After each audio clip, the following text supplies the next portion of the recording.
What's going on? What's good? What's up? What's happening? Let me take this off real quick. Sorry, y'all. I know I've been MIA. Let me pull this up real quick.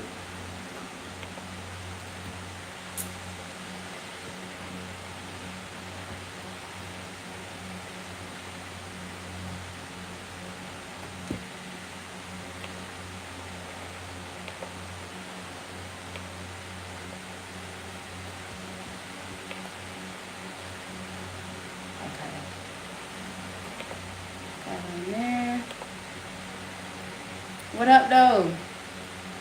What's happening? I know. I was supposed to be on this Tuesday. Let me put this on real quick before I get to going. But Scorpio moon took a lot out the girl. All right, took a lot out the kid. All right. So I could barely function. Like, I was functioning, but I ain't have it in me to come alive on Tuesday. Because spiritually need to do a little recalibration. Alright? How y'all doing? How y'all living? Let me know in the chat. What's happening? What's up? Anybody? What's going on with y'all? Did y'all have any, like, full moon revelations? Did anything go down? Y'all know it's about to be a crazy week this upcoming week, but I'm pretty sure the Scorpio moon, as we've seen collectively, has been pulling out all the stops. You feel me? So let me know. You feel me? For those of y'all that's coming in, I am going to be talking about a couple of things here. For the Taurus Cazimi that is coming up this week, while we're in the throes of the Taurus Cazimi this week, and I'll talk a little bit about what that is. But while we are waiting, if you would like a personal reading, that link is down in the description box.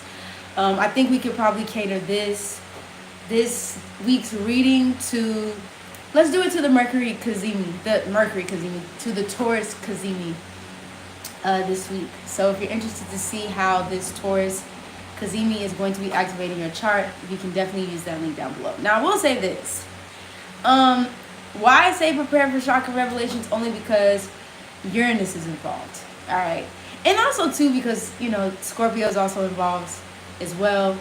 Just the energy, this looming energy of this Scorpio full moon is also involved this week. But, yeah, it's like the tea is piping hot on a collective basis. And I really do believe, especially because Taurus rules like the land, is the first earth, right? It's the foundation of everything, you know what I'm saying?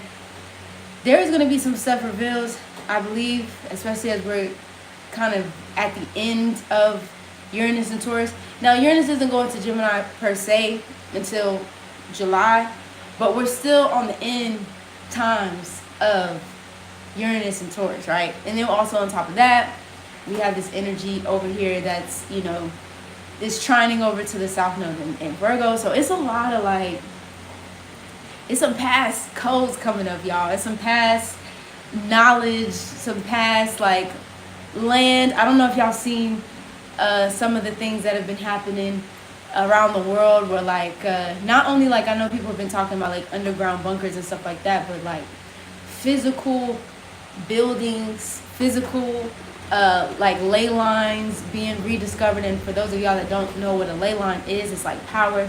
What's up, Taylor? What's going on? How you doing, boo? We're so back. I know I missed y'all on Tuesday. But that I was telling everybody in chat, the Scorpio moon took me out. Okay, the Scorpio full moon, I'm sorry, took me out. So I had to take a little break. All right, I had to take a little second because I wouldn't have been able to give it to y'all like I'm able to give it to y'all right now. Okay, but yeah, this Scorpio moon, the Scorpio moon, full moon that just passed, and we're still lingering in this energy right now. On top of, like, Uranus and like I said, this Cazimi with Taurus. Uranus is, to me, in Taurus, just in general, this energy, like this Kazemi that we're in and the throes of. Taurus rules a throat. So this is like communication from all sides. And because it's the land, this could be like weather, earthquakes, tectonic shifts, you know what I'm saying? Things, I would even go to say, like, I don't know why I'm getting this channel, but things in the sea. Because we do have Neptune, all this Neptunian energy also sextiling over to this Taurian energy. It's like the end of like this Saturn and Taurus. So like, ancient, Neptunian worlds being discovered underwater, sirens coming back, you know what I'm saying? Like, just maybe information that we weren't privy to before that's all starting to move. The image that I'm picturing in my mind, and I'm picturing it right now, like, I'm thinking of like when, like when an earthquake happens and like, usually in the movies and stuff like that, you see like stuff like fall into like this dark hole and there's nothing there. Like in some spaces there's nothing there, whatever, and you just falling through this hole or whatever the case may be. And I've been in an earthquake before. Luckily, like, no, from where I was at, there was no like land that was moving, below the surface. You said Uranus and Taurus sounds like a clusterfuck, but I hope the mermaids fuck with me. No, that's real. It is. I mean, we at the ending, the ending times when it comes to Uranus and Taurus and things like that. But I believe that this is like a stone being turned. You know what I'm saying? Like, the earthquake happens, and then all of a sudden these tectonic plates start to move, and then you like, wait, what is that in the ground, right? Is that a city in the ground? Is that like a city? Like, or I don't know, a tomb. Somebody discovers a hidden tomb or something like that, or a keyway. He said ending times. Could we dive deeper into what that means? There's a couple of ways that I'm actually taking ending times. I look at it in a couple of different ways. Ending times, elaborate, Taylor, I guess what you say, of what you're hearing around like ending times. Because there's a couple of things that I like to think of when I hear the word ending times. Yeah. So definitely elaborate. Just ending times just in general, what I think it means, or diving deeper into what that means. What does it mean to you, Taylor, ending times? Because like I said, I got a couple of things. Also, the tectonic plates are no joke. It completely drained me of all my energy. I was in Mexico experiencing that. Oh, most definitely. Shit, I'm in Mexico now, and I'm feeling it. Y'all, the weather, and I know that, where I'm at right now, the weather is just, it's hot all the time where I'm at, but y'all, it feels different. And I can't show the picture on here anytime, like, oh yeah, most definitely. We gonna get into that as well too, and who's back, right? So I'm gonna talk on that in a second, but y'all, the weather that we're experiencing right now, I promise y'all, is not. It's something different about the weather. Something completely different is going on with the weather at this moment in time. There's been reports not only of fires in certain parts of the U.S., but there's also been fires that have been happening literally in Mexico and other parts of the world right now that they're not necessarily reporting, but it's happening at the moment. And the heat, this ain't no regular heat, y'all. Like, this ain't no, like, sitting in the sauna type of heat. This is a different type of heat. And I love the heat. I love the sun loves me. But this is a different type of heat. And I wish I could show y'all this picture that I took during the Scorpio full moon. I have never seen anything like this in my life. I'm going to actually post it on my community tab. Or actually, I'll drop it this Monday with the Substack update or whatever. Y'all, the sun, it wasn't just like the sun. I went to the beach or whatever. And the sun wasn't just the sun. This sun literally had this dark ring around it. I'm talking about a dark, y'all, damn near as dark as my shirt. I'm dead ass serious when y'all see this. Like, it wasn't as dark as my shirt. It was a little bit lighter than my shirt, but it was the sun. And it's not like it was like the sun and like, like it would go in and out. So one minute I would look up at the sun and then there was this ring with like a rainbow field around it, or like this energetic rainbow around it, and then it would go, and then it would come back. And I remember like I was swimming, and then I like went on my back to look up, and I was like, what the fuck is this? Now don't get me wrong, I've seen the moon. Okay, I've seen the moon with a ring around it. Like pretty much for the most part, every moon, not all moons, but every moon I usually see with like this light ring around it. But I have never in my life, yo, never in my life. You said, or at least in the States. Yeah, I've never in my life seen the sun with a black ring around it in my life. And maybe it is something that happens in, you know, outside, but I've been here for quite some time. Like I've been in Mexico for quite some time, and I've never in my life seen anything like that in my life. Not even being here. That was my first time ever seeing that in the sky. Okay. It was very Scorpio full moon like, but I've never seen any of that, and it just took me for a loop because I was just like, what is this ring in the sky? Now when it comes to ending times, Taylor, are you talking about like the Anunnaki, like the Dogon tribes, all the, you know, and I said this, I probably said this in a live before, but all the stuff that they're doing right now, right, like setting up camps and, you know, doing the martial laws, and, you know, all the stuff of not wanting people to like enter and leaving and coming and all this other type of stuff, y'all, this is not just about, it is about control. Okay, it has a lot to do with control. It has a lot to do with keeping people in fear, because that's how they get their energy from, like, keeping us, you know, the energy vampires. So like taking our energy, making us feel fearful about what's next to come and all this other type of stuff, and basically playing God. But the folks have returned, y'all. All right, and I know people is just like, wait, what you mean? Like, no, them folks, we have returned, okay? And they're freaking out. So all of this stuff that feels like it's speeding up, time seems like, quote unquote, because time is what is time for real, speeding up and things like that, is because they know for a fact it's time to come collect. It's time to come collect. It's only so much that the earth can take, right? It's only so much that Mother Nature can take before she actually starts to respond. And it's been the contract has been up, okay? The contract has been up. You said, and it gonna get me, well, maybe. I'm just telling you right now, like I said, you can't play God, right? You can't continue to play God and hurt and manipulate the people that have literally created us. You said, oh, I like this topic. What's good, see? How you doing, boo? And how you doing, Taylor? You didn't even tell me how you doing.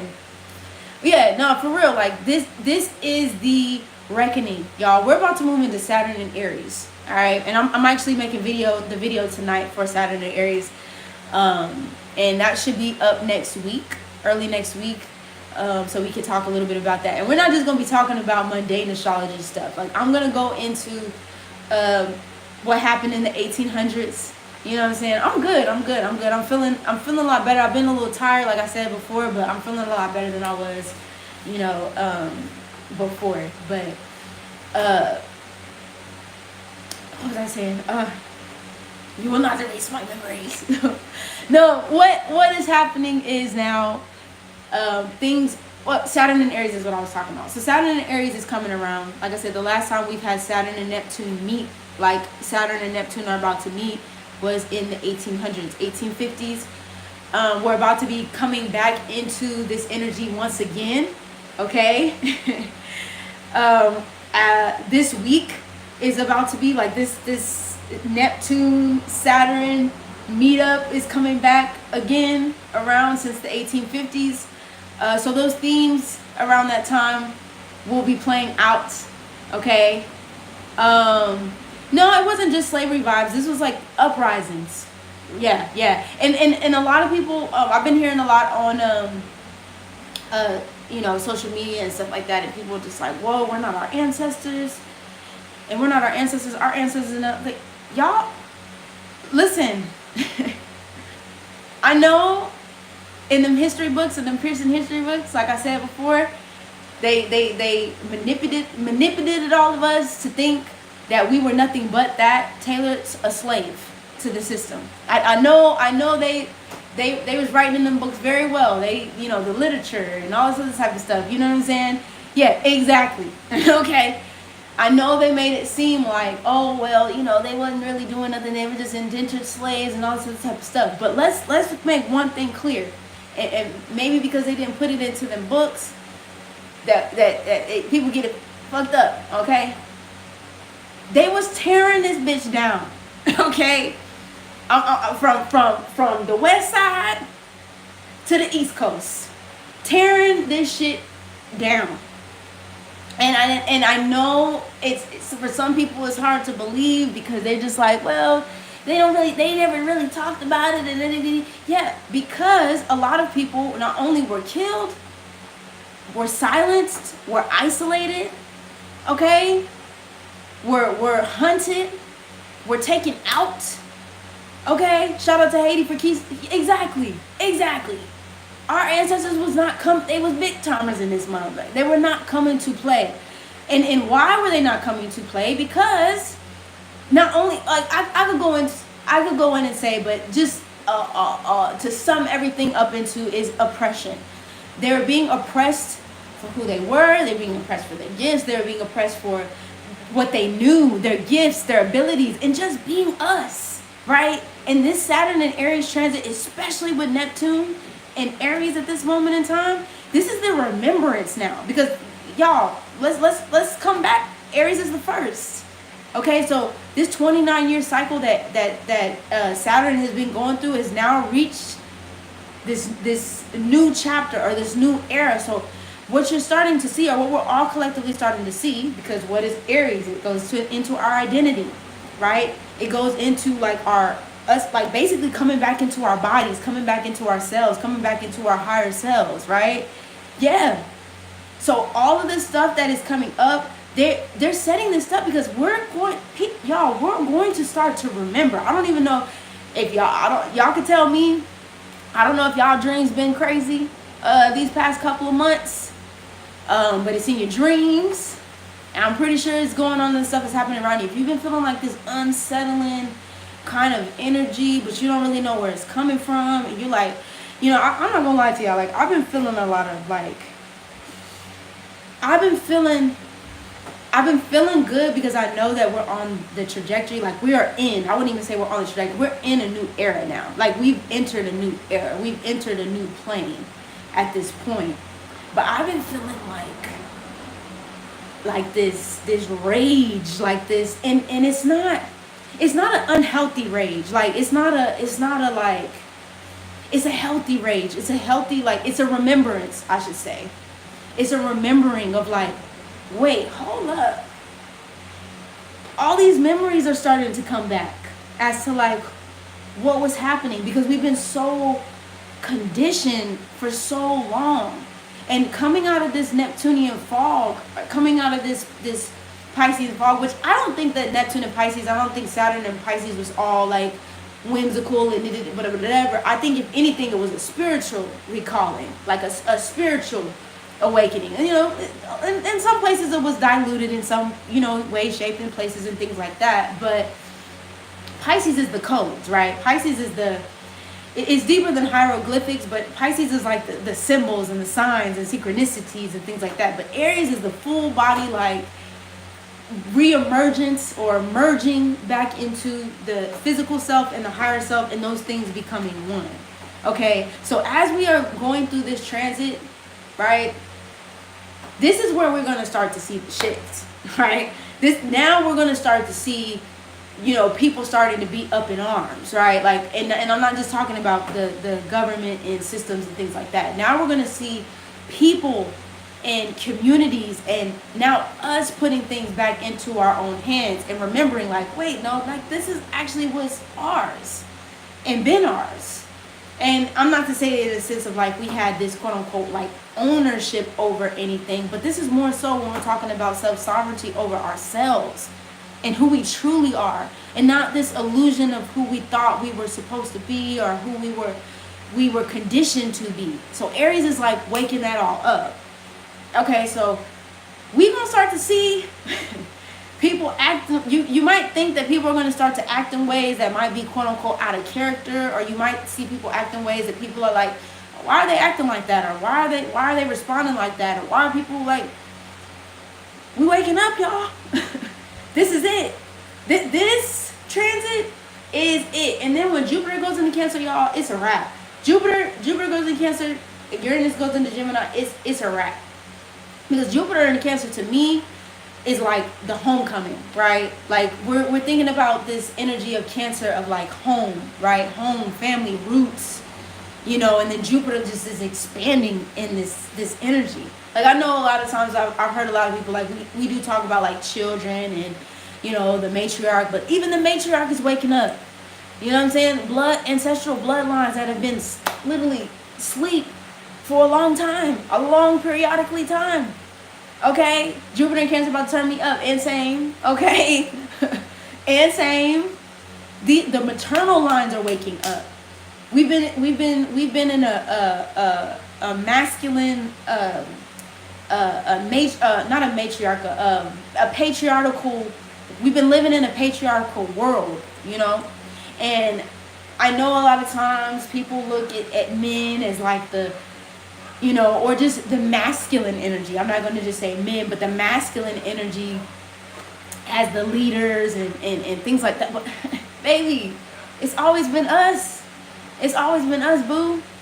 You know what I'm saying? Like we were the essence. We are the essence of humanity, right? We're the essence, right? We're claiming our time, exactly.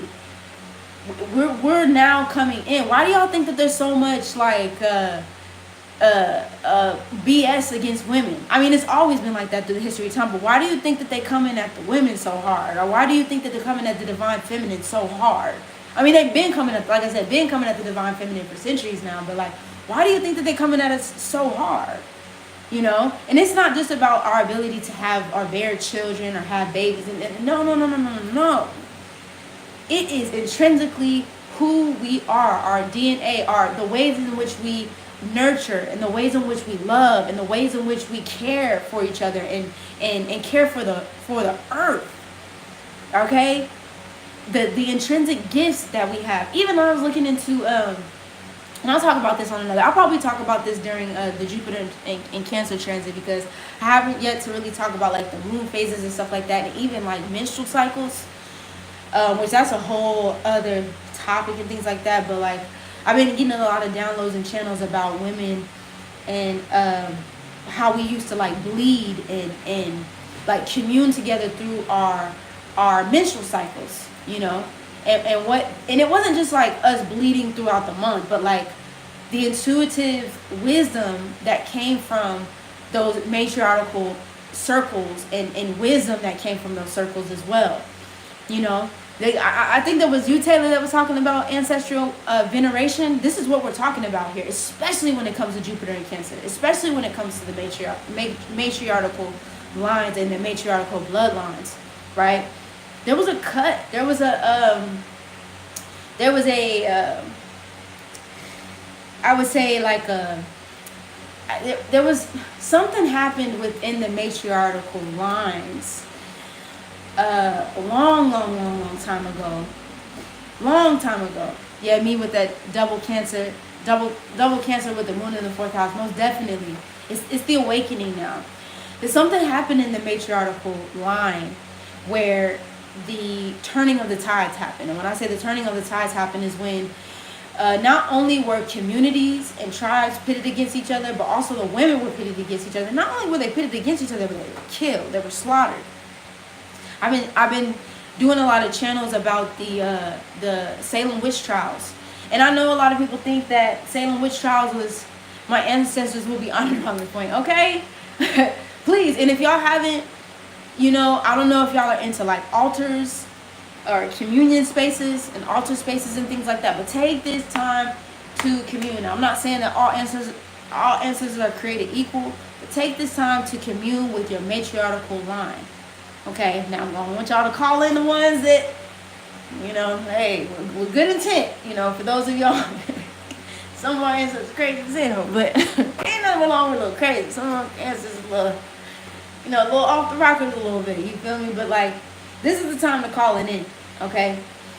Especially we about to be coming up into this Gemini new moon next week, or is it the week? It's on the 26th, I think it is. Yes. The ancestors who love me, okay, and protect me and look out for me. Yes, please be very intentional with what you're calling in. Okay, not this week, but next week, the Gemini new moon is coming in. Y'all know Gemini rules like communication, all types of communication, divine communication. It rules, I'm thinking of like the palmistry readers and the seers and like having dreams and waking up and being able to tell those dreams and things like that. But this is also, like I said, the connection between the physical realm and also the spiritual realm. So this would be a really, really good time before Jupiter moves into Cancer in June, the beginning of June, to set up the lines of communication with your ancestral line. I'm not saying that you can't do this after the Gemini new moon or before the Gemini new moon, but I'll just say during this time with the Gemini new moon, the veil will be very, very thin. Okay, especially while we have this ending of Jupiter in Gemini right now, the veil will be very, very, very thin at this time. With Saturn also too, square Jupiter and Gemini, very thin. Okay, there's a fine line.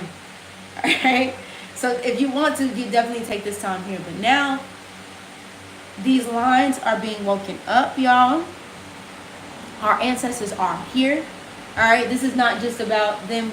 They're here. The folks is here now, and I think globally and collectively we can feel this energy. We can feel this shift. There's a timeline that is collapsing now. The old timeline has collapsed. I'll say not collapsing. It has collapsed now, and because of that, and because this empire that's crumbling and things like that, now we are having to open our eyes back up to the fact that things are now going to be restored. Now, that's not to say that these things are not going to come with destruction, because unfortunately we live under the guise of not only capitalism, but a system that, of course, doesn't want these things to come into fruition.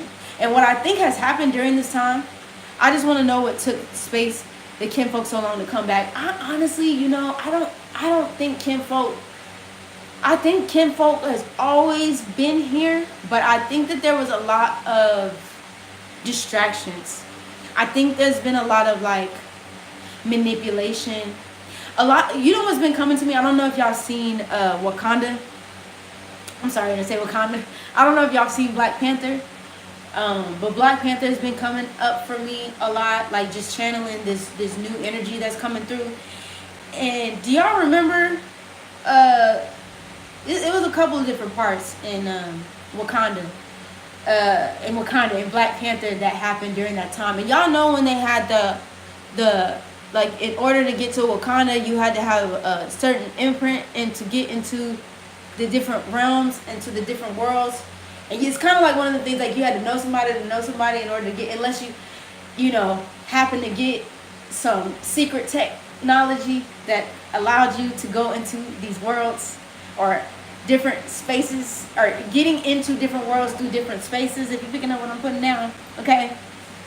I believe that in each generation that we've had, there has been some type of reset. Somebody got a hold of something that they wasn't supposed to get a hold of, okay?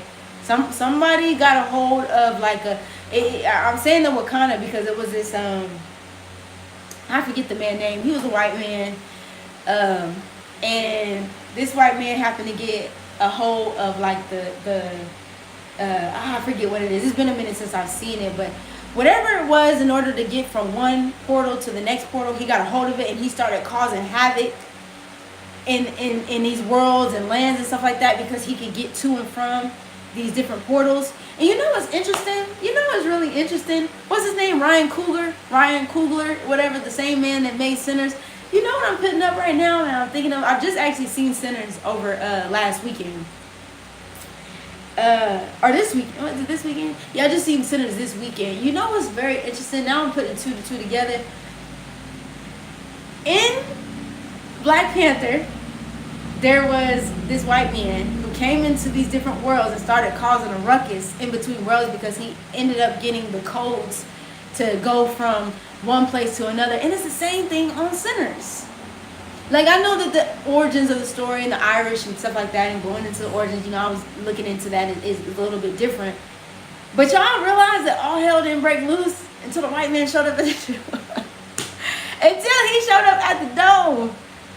And he's like, oh, I can't come into your place, so I can't have, shoot, I want to party too. I want to be a part of the club too. Da, da, da, da, da. And it wasn't until somebody let him in that all the havoc started going crazy. Okay? Well, come in, you know, the lady, I forget her name, she's like, come in, you mother, whatever, da, da, da.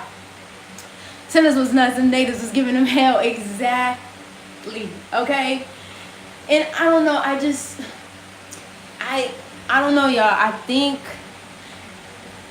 I don't know. And, you know, I've been having this conversation, too, because it kind of takes me here. I know I'm jumping all over the place, y'all. My Gemini is activated right now. My Gemini energy is activated, so I'm probably jumping all over the place. I've been having a lot of conversations about, and not as of recently, but especially, like, last year, and I've been talking to, like, different people about, like, what our community spaces are going to look like in the future. Like, what are they going to look, and y'all can tell me what y'all feel too, because I would love to hear y'all's, like, feedback and what y'all think and stuff like that.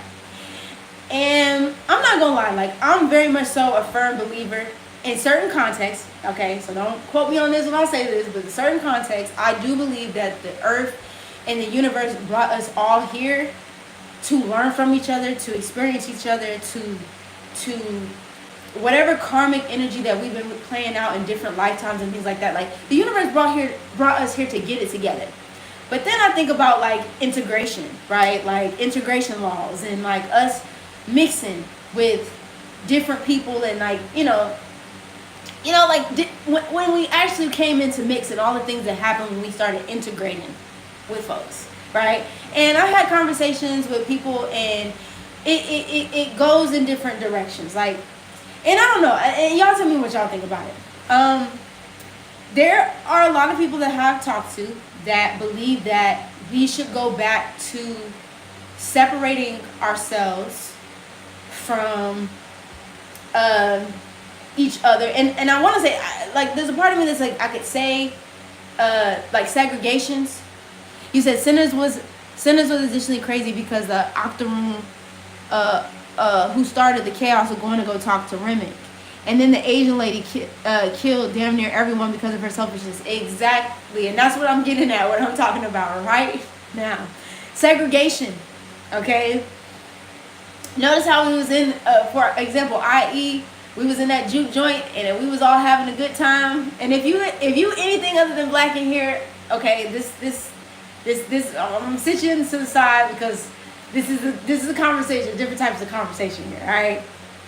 But we having a jolly good old time. Everybody minding their business, everything, having a good time, okay? And then we get into it, we having a good time, and then all these things start to open up, you know? And also, too, I noticed in Sinners, too, the Asian lady also, when Smoke was turning, and she told her dude was like, oh, that's none of our business, like, let's go home.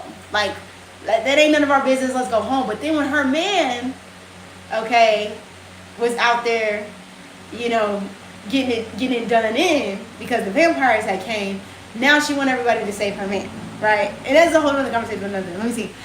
Now, I love everyone. However, we getting nowhere until everyone else sees everyone. Okay. Now, I love everyone. However, getting nowhere until everyone other sees themselves in black people. What you've done until the least of thee, you've done onto me. No, definitely. I definitely do believe that. I think a lot of times, and what I'm learning and what I've learned about the world is a lot of times, and I think this is a part of, like, conditioning in some ways, but then also too, I don't think it's a part of conditioning, because honestly, I'm not gonna lie, as us as a people, we are very, and we've always been very, like, everybody gets a seat at the table. You get a grape, you get a grape, you get a grape. You want some chicken? Like we always are like the type of people that we know intrinsically that even though in this material world we don't have the material needs to supply or give to people, we always have more than enough. And it's not just what we have, it's just who we are as a people. We have more than enough to give, you know.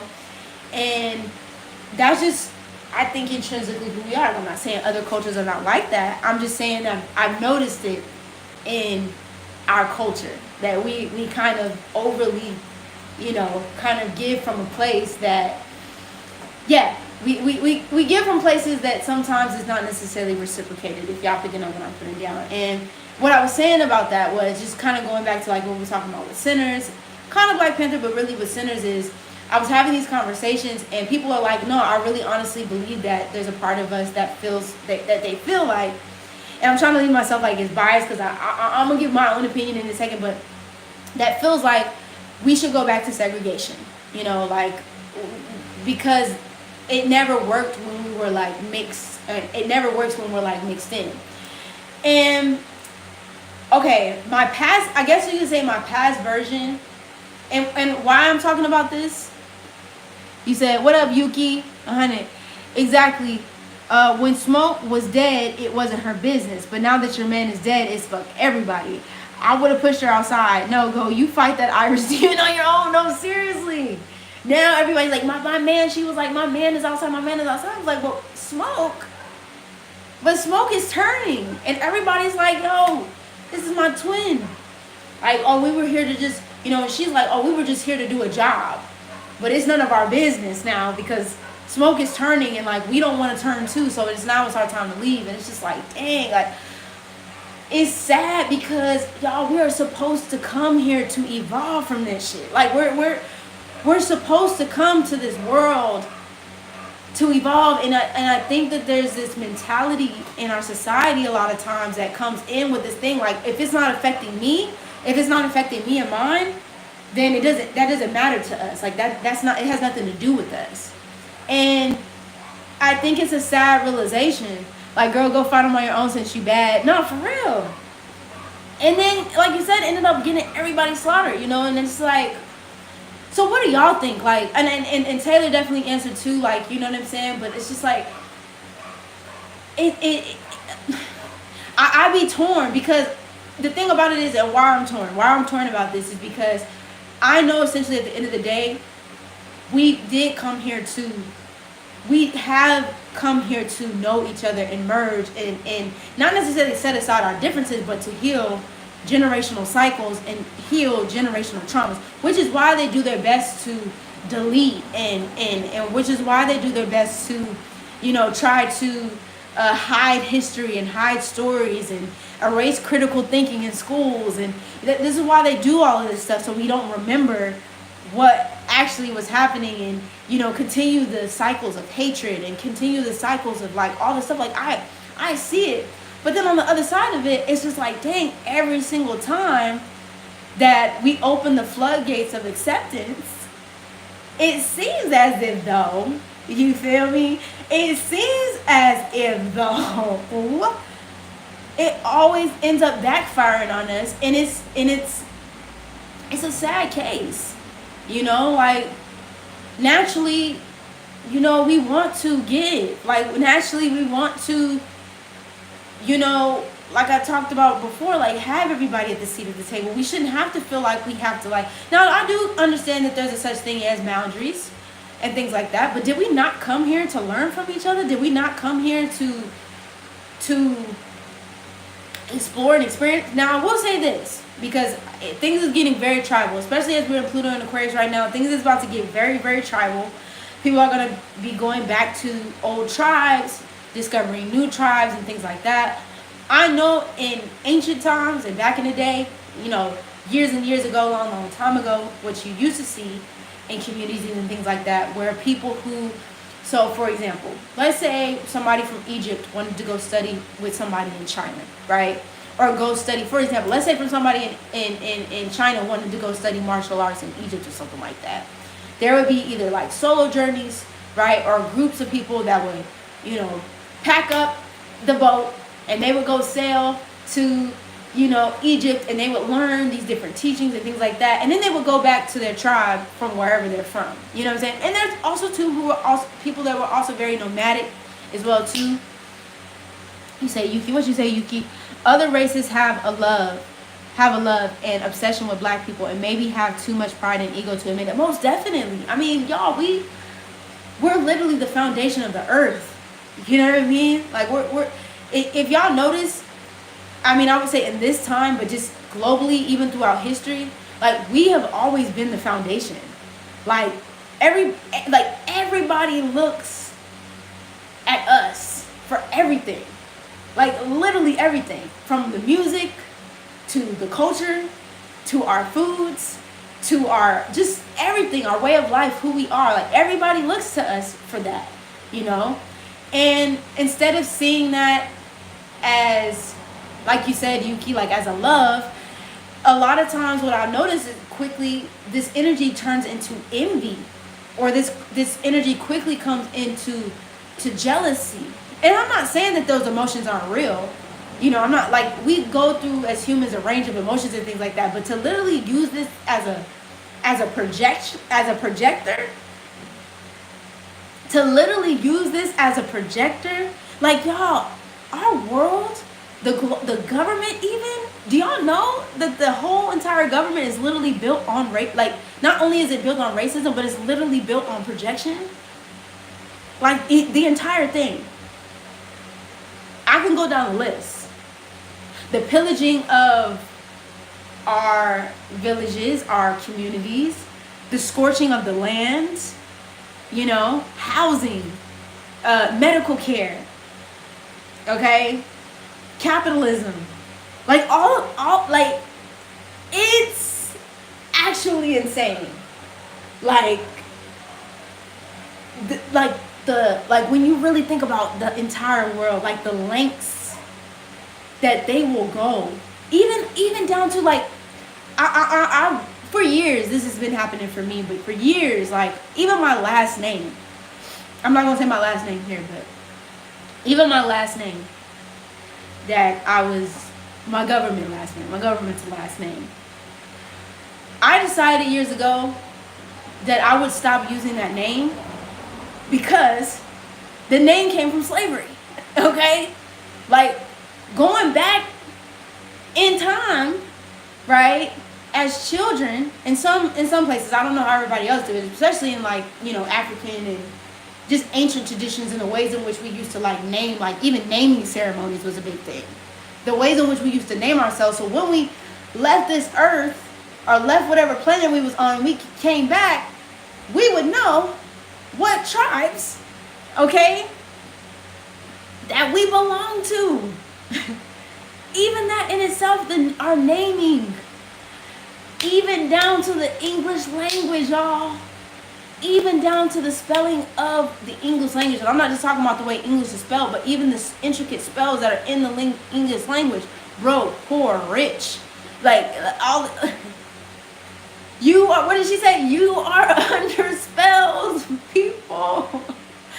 And I'm laughing, it's not funny, but it's like, it's just like when you really think of like the core of all of this, like the lengths that these folks have went to keep us under spells globally. It's insane. It's insane. You say, maybe I'm too woke, but the English language, it is a spell. It is an intricate spell. And when I say, for example, when I say broke, I have a peacock feather here with me. I don't allow that in my house. I wish that somebody would say broke. Because broke is not just a material. I will whack you in your head so quick with this thing. Because broke is not just a term of material gains, y'all. Broken is a spirit, okay? Being broke is a spirit, all right? It is an internal thing. It's not a material thing. I know we get it twisted because we live in a material world, but it's an internal thing. When you're broken, somebody who's broke, it's a broken spirit, it's a broken soul. It's something that is not whole, right? the English language. Do you realize that the languages that we used to speak, even with the clicks, even down to the clicking noises and things like that that we used to speak, those were vibrational frequencies and channels, y'all.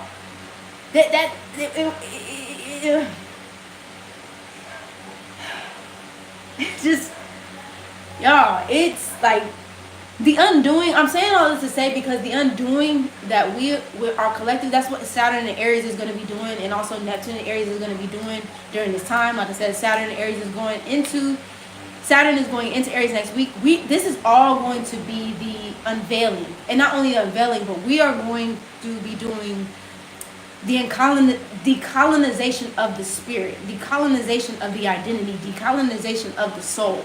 And the things within that time, especially while we have Lilith and Scorpio at this time. And I'm going to also be doing a Lilith series because I was going back on old videos, y'all. And I seen that y'all been talking about or asking. Some of y'all in the community have been asking about doing a Lilith series. So I'll also be doing a Lilith series as well. All of this undoing that's happening, this deep soul, Mars energy awakening that's happening within us is again, it's helping us to remember again. All right, that's why all this stuff is coming up.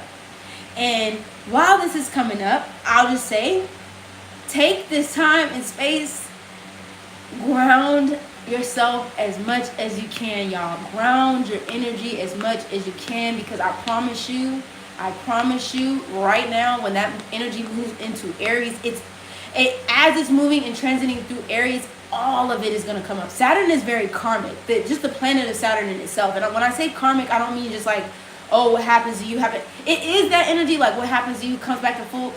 It is that energy, but it's ancestral. Saturn, Capricornian energy, also Aquarian energy. It's the bones. Okay? And what's in between the bone, the blood? Okay? So all of that stuff that's been encoded in the body, in the bones, okay? What's up, Blaming on the Stars? You said, for real, that's all you can do. What you mean is all you can do? What did I say? I'm just on the rampage right now, but all of the stuff is in the bones, in the blood. You said being broke is deeper than just finances. Yeah, that's what when people be like, I can't, I'm broke. Oof. Please get that energy away from me. Say, well, what do you mean? That's a real thing. People be broke. Who's people? I ain't people, boo. You don't ever group me in that kind of language ever in your life. Okay? Ever in your life. I don't care if I got $1 to my name. I will never be broke. That is not an energy that I will ever carry, ever. Even going down to slavery. Yes, exactly. Staying grounded. Even going down to slavery. Okay? We talk about being enslaved. Okay? Enslaved. Not slavery. And I know for some that might be watching this might be like, oh, well, we were enslaved people. We were taken from different places, okay, and made into servants. Okay? Now, in that process, there were people who revolted in this process of doing so. Okay? But we were enslaved. We are not slaves. Okay? The slave is a mental thing. It's something of the mind. Okay? And I know because of the things that happened for those times, one would say, well, no, we were actually like slaves. Yeah, but this was an indoctrination, right? When we think about the energy of Pisces, when we think about the energy, also too, I would even say Aquarius, what really is Pisces. It's the indoctrination system, okay? It's how we've been indoctrinated. It's been indoctrinated through television programming. It's been indoctrinated through violence, okay? When somebody keeps doing something to you over and over again, harming you over and over, doing these things to you over and over and over and over and over and over and again, to the point where, you know, they used to call it bucking or breaking. You know, they used to even have like barns and dungeons and things dedicated to breaking people, breaking their spirit, breaking the spirit. to say, you know what, I can't do this anymore. I'm trying to fight this, but maybe this is just what I'm supposed to do. The Bible is telling me that I'm a slave. The world is telling me I'm a slave. Bloodshed too, like a ritual. Yeah, drinking our blood. Okay? I know this is getting deep, y'all. Okay? Drinking our blood. Making our skin into furniture. Okay? Having our their babies drink from our nipples. Okay? And it goes deeper than that. It goes completely deeper. Even the way we come into this world. Even how we come through to the womb. Even from our inception from the womb until how we come into this world. You know what I'm saying? Like it goes deep. Like and when I say how we come into this world, I mean how we're being birthed and how we're being born. I know a lot of people are up in arms right now because hospitals are closing, and I know it seems like a lot from the education system, and everybody's like up in arms, and I know people are like, well, no. Y'all, first of all, and I'm gonna get to the babies. The education system never worked for us in the first place. Let's just be real right now. It never worked. Very demonic. Yes, never worked for us in the first place. Them Pearson books and all of other books of the indoctrination systems. We need to do something different. Let it fall. Let it crumble to the ground. Okay? Let's come on. Blame it on the stars. Let's be real. Okay? We need something new. We need, and also reclaiming the things that were stolen. Okay? Reclaiming the languages, reclaiming the spaces that we used to be in that actually what up she, what's good, boo? That actually are aiding to our growth, that are aiding to our development. Y'all, when I sat back and thought about all the time that I spent from elementary school into college, I'm like, bro, nothing taught me for the quote unquote real world. No Paramore, okay? Living in the real world. Like, what? Talking about don't go crying to your mama because you on your own in the real world. Well, damn. I mean, I went through all these years of, college and this education system. And what did we learn? What did we learn? I mean, no, we need to redo, okay? And then when I'm talking about the children, we used to have doulas, okay? Doulas, midwives, who used to assist the children coming into the world, even before they came into the world, okay? Herbal remedies, and not only just herbal remedies, but us knowing and understanding each other's bodies, okay? Having that reassurance and not just somebody go, okay, go take these pills. Oh, I'll see you're just alone in a cold ass, dry ass hospital. Okay, with lights flickering in your thing and people violating you and stuff like that and doing stuff to you while you're under surgery. Okay. And I know it's an example, but all of that shit was like all of this stuff, y'all. It was eradicated. Our food systems eradicated. I'm thinking about like my time here, the time I've had in Mexico, and and I know it happens in the U.S. and stuff like that too, but my time here in Mexico and things like that, and just things as simple as going to the market, and not every place is like this. I'm not saying that every place you go is like this, but just like, being able to stop on the side of the road and get fresh mangoes and fresh fruit. And not only just that, but getting to know the people that are selling the food.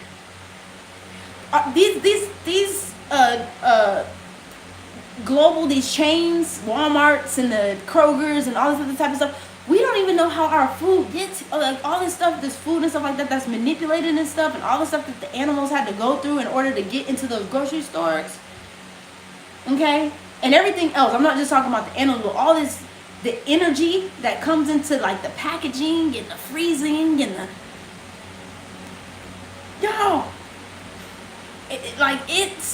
it goes so deep.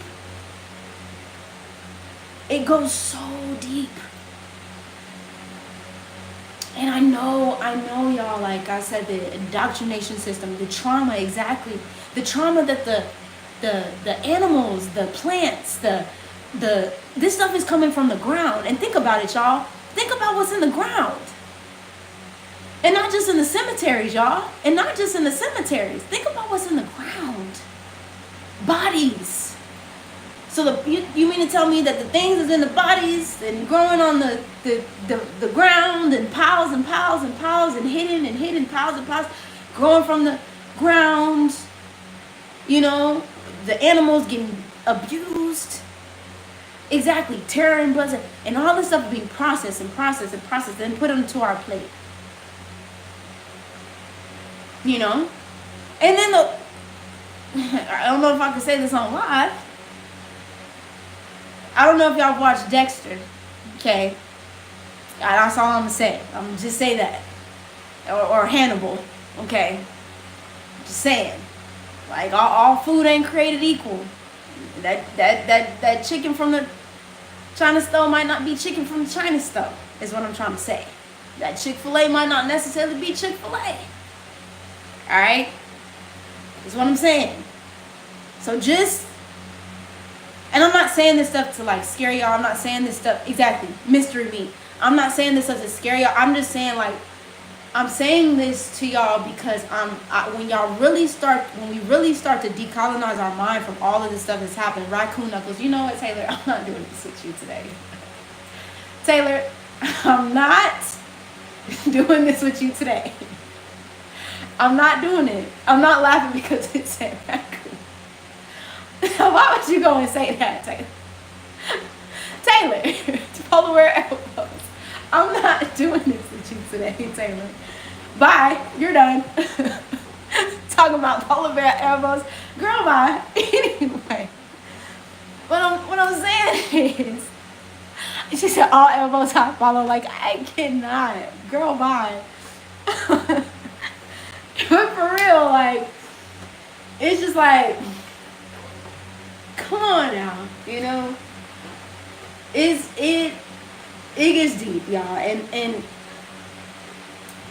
it makes you think. With all of this being said, it makes you think, like, why do y'all go so hard in the paint to keep us dumbed down? And I'll be hearing all this rhetoric of like, oh, it's because they want to keep the money and they want to keep this. Y'all, the money is fake. If ain't nobody told you, the money is fake. They made the system. All right, Taylor. They made the system. The money system was created. Actually, I think the last time was it? No, this was before Saturn and Aries. I'm trying to think of what transit. It was. Pluto, I think it was the last time, like the earliest time Pluto was in Aquarius. Like in the 1800s during Pluto and Aquarius during this time. The money system was created. I think it was. Don't get me quoted on it. I have to go look back, but like the financial systems were created at this time. I even did a deep dive on astrology the other night. Like last night, I guess you could say. I've been doing a deep dive on astrology, but like deeper than like even thinking about like the way astrology was westernized, you know. And I'm gonna do a video on this because, okay.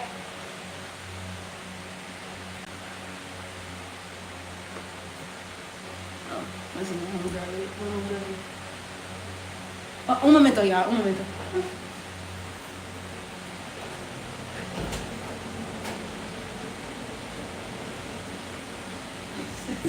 Whatever. Okay, my bad. I thought my homegirl was calling me, but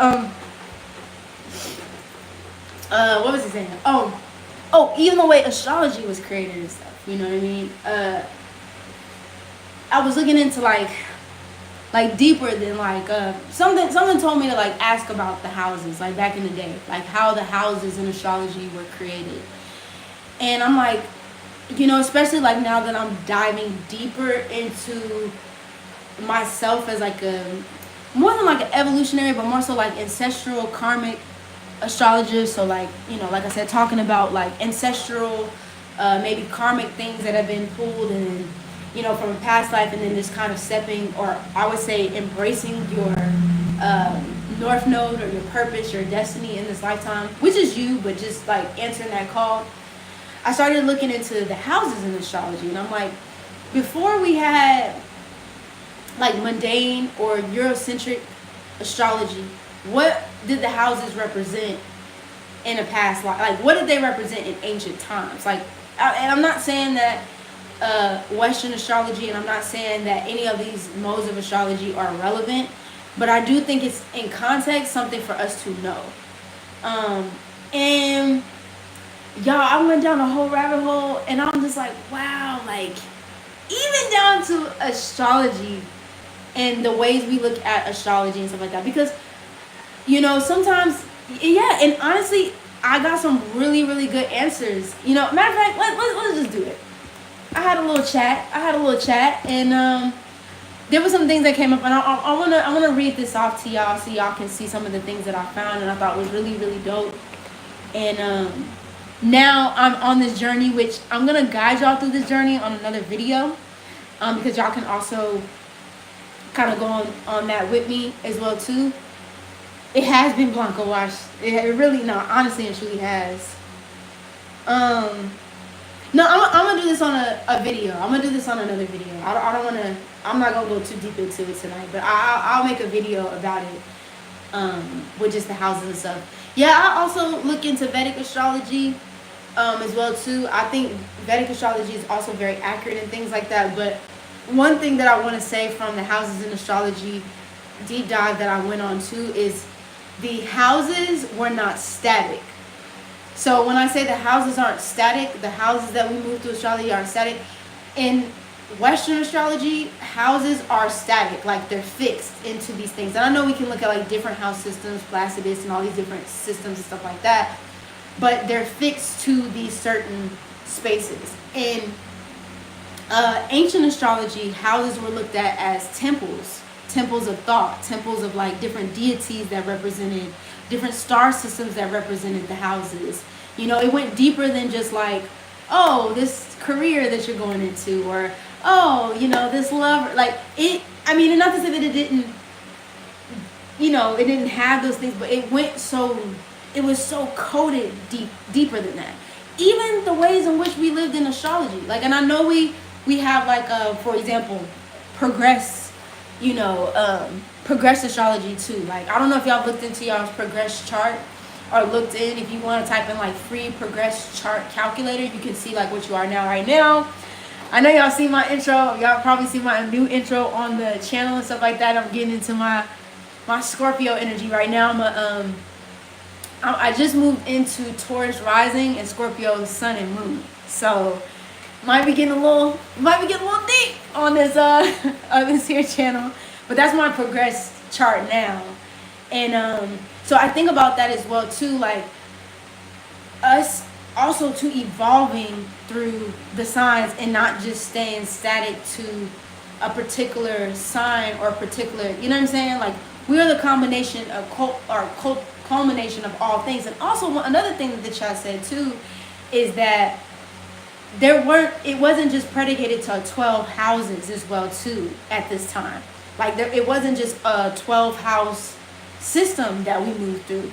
There were multiple types of houses, and they weren't just moving through as like I said, these characterized places and houses, but they were looked at as different elements as well too. So I mean, we might have went into earth, water, fire, air, but we also might have even looked into like metals, and you know what I'm saying? Like, I'm like, this is some airbender shit. Like, what's, you know what I'm saying? Like, I was like, wow, like like I said, I'm gonna go into it in a different video because we haven't really fully deeply did a deep dive into houses, but I think it's just really good information to know and look deeper into. But even that, y'all, just I go to say that even that in itself has been colonized, you know. And now I'm just like, with this Aries energy, and Neptune and Saturn in Aries, especially because Neptune is so like, it's such a highly, you know, upper echelon spiritual energy, you know what I'm saying? Like, really decoding the divine codes and stuff that's been like engraved, like I said, back into our bones and engraved back into our blood. All of this stuff is going to be coming back up now.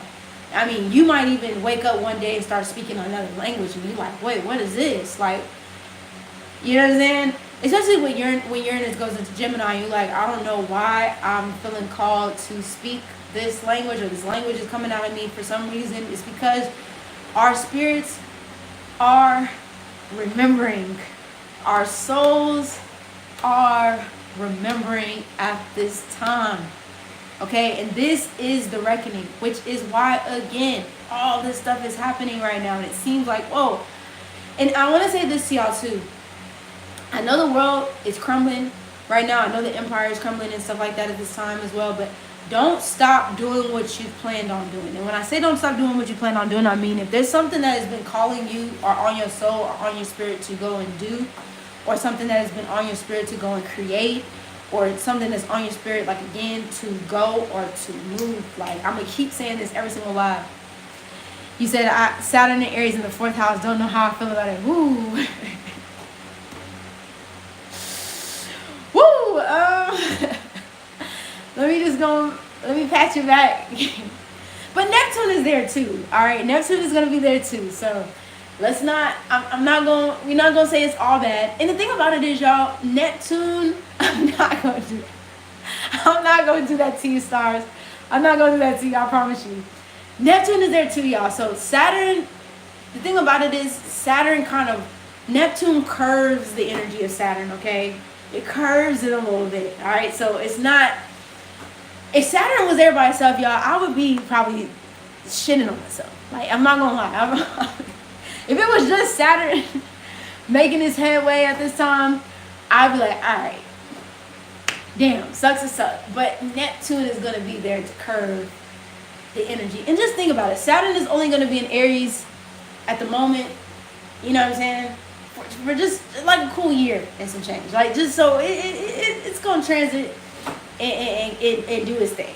All right, so don't feel too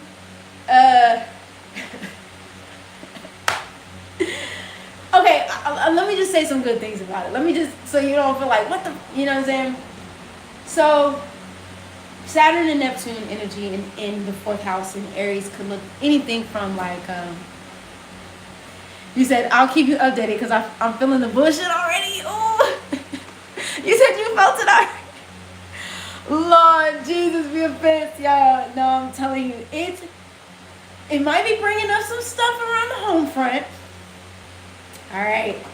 It might be bringing up some things around the home front that maybe you weren't all the way ready for, but they need to be cleared. They need to be brought up. All right. They need to be cleared finally. All right. Also, too, I know this is not necessarily Pluto per se, right? This is not Plutonic energy per se, but anytime Saturn moves into the 4th house, the home can feel a little, it can honestly feel like things are crumbling down. I'll just say that. It can feel like things are, everything around, and not just like the physical home, but even in your inner world is starting to crumble. Because the thing about Saturn is like, Saturn comes through like this, y'all. Saturn comes through with that. This is how Saturn comes onto the scene. All right. Saturn comes in just like this. So, let me check. Where are my glasses at? So you said on January 20th that you was going to be moving from, like, it comes through with the checklist. All right. And I want y'all to see this. Saturn is not here to punish you. I know sometimes it can feel like, damn, is you trying to punish me? Like, that's not why Saturn is here. And I know in a westernized world, we look at Saturn as a way of like this punishing, this karmic like term. No, Saturn is trying to like not mature the situation. It's deeper than that. Saturn really just wants to give you what you really been like deep down in the bones. Once again, Saturn deep down in the bones have been asking for. And maybe you've been tiptoeing in your Jordans, right? In your Jordans, right? And not necessarily either confronting the thing or seeing it, you know what I'm saying? So Saturn is like, okay, well now we about to expose it to you. It kind of works like Pluto in a sense of like, well now that foundation that you thought was solid, now we crumbling the shit. And because it's in Aries, it's gonna that fire, that energy And it's Mars too on top of that. Aries is a Martian, which that Mars energy starts to make the cuts, right? It starts to slice anything that's out of your life, like a warrior coming through the home front like this, like an old school warrior that has all these, ninja style, you know what I'm saying? And now everything is basically crumbling, or everything is supposed to be broken down, so you can rebuild it back on the solid ground, right? And because Neptune is also going to be here, this is what we're talking about, your spiritual ground. You said you're so sick of her though, Saturn. You know what? I've grown to appreciate Saturn. She's not the easiest, you know what I'm saying? She's not the easiest. Yes, pressure creates diamonds. And pressure creates diamonds, not, again, I want y'all to remember, it's not to punish you. It's not to punish you. All right? It's not to, no, it's just like, okay, now we got to do something different in this area of life now. All right? This is what's going to be my, now I'm trying to think of where, I'm not really sure now, because it's Aries here. I'm trying to think of the whole chart. So what you want to do is, wherever the Saturn is for you, so it's Saturn in Aries, because it's Saturnian energy, you want to see where Capricorn is in your chart, and you want to see where Aquarius is in your chart, because that is the lessons that is going to be. He said, she cool, but I need 50 feet, please, not 50 feet away. No, for real. She come in, it's like, dang, like, it's like, and it's like a loop. Saturn is going to keep doing it over and over and over and over and over again until you learn the lesson. That's how Saturn comes in. It's like, do you see it now? Do you see it now? Do you see it now? Do I need to show you again? Do you want me to show you again? All right. And the same thing with Neptune. So Neptune is in Aries, but its ruler is Pisces. So you want to see where Pisces is in your chart, and that's going to be the influence of that particular energy. Okay. For you, it's your third house. Okay. So Neptune is in your, Pisces rules over your third house. So this is like communication. Like, Saturn, please.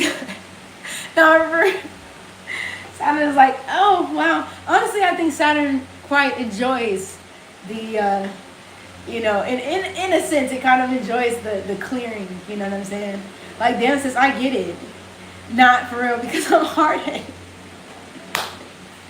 No, and I think Saturn loves a hard ass. Like, Saturn likes a hard, like, oh, okay, you can, cool. Say no more. We got it. Matter of fact, I'm moving. You know what Saturn reminds me of, y'all? Saturn reminds me of have y'all seen that show, The Nanny? Have y'all seen the Nanny? You don't want to listen to your mother? Is that what you're telling me? You don't want to listen to your mother? Okay. We're gonna go ahead and clear this out. You don't want to listen to your mother? She said she be on my body real bad. Yo, that's my show. That's what Saturn is, yo. She's a nanny. Saturn energy is like the nanny mixed with you say yeah no Fran Finance, not Fran Finance all week. Yes, Mr. Seinfeld. I'm thinking of Fran, or not Fran, is that her name? The nanny. I'm thinking of Gordon Ramsay when he come into them restaurants. Like, do you think this is a meal? Do you honestly and truly think this is a meal? Are you gonna serve that to your restaurant too? You gotta be fucking kidding me. Like that. That's what I remember.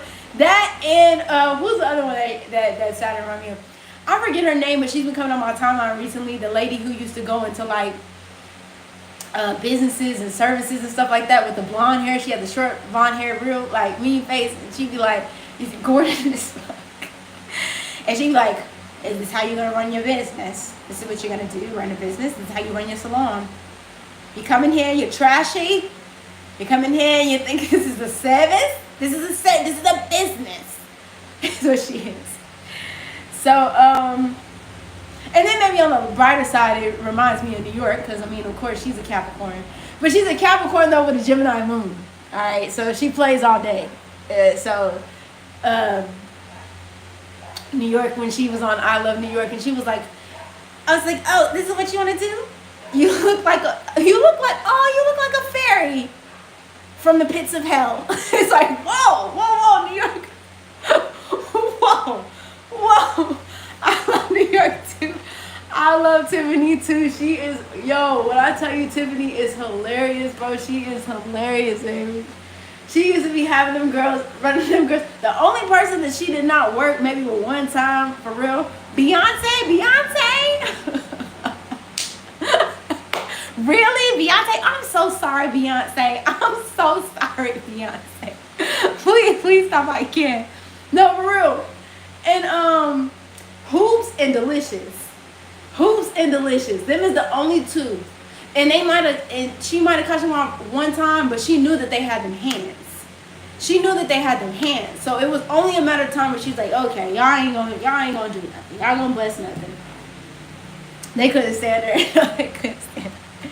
I love Hottie because at the end of the day, I don't care what y'all say. She delusional. She had so much confidence in herself that she didn't let nobody tell her who she was and how she was gonna go. I love me some Hottie.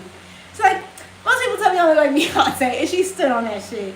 And she wasn't gonna let nobody tell her. She was funny as shit. Bro, when she microwaved that motherfucking chicken, that shit.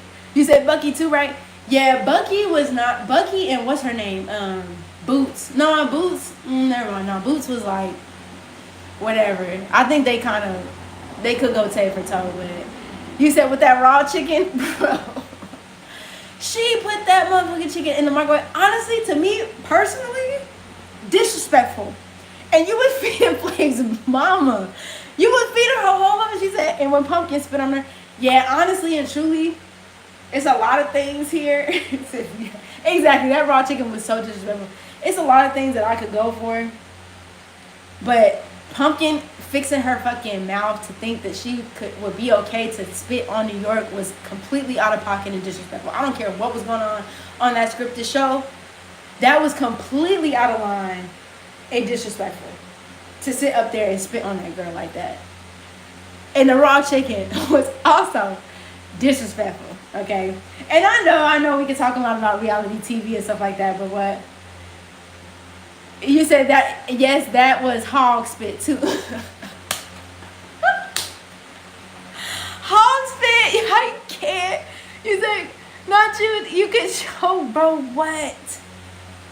Yo, hog spit is great.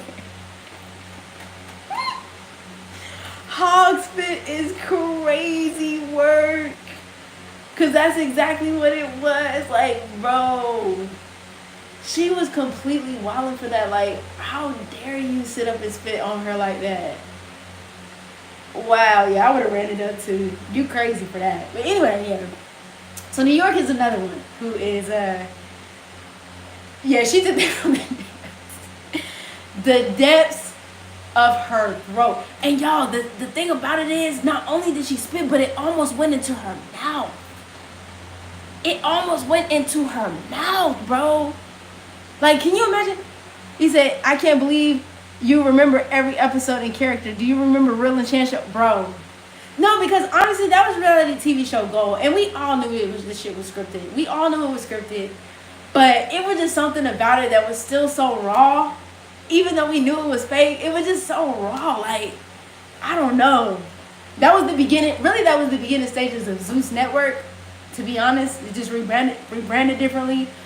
But then, I'm telling you, used to be funny as hell, bro. Funny as hell. Yeah, I do remember Chance. I do remember. Yeah, it was good. I do remember. Rest in peace, Real. Rest in peace, Real, with that long Tanaka long hair. It was his real hair, but that long Tanaka long hair, baby. I do. The real Chance of Love. The Chance used to be on there like, baby, you know. He said those shows was fire.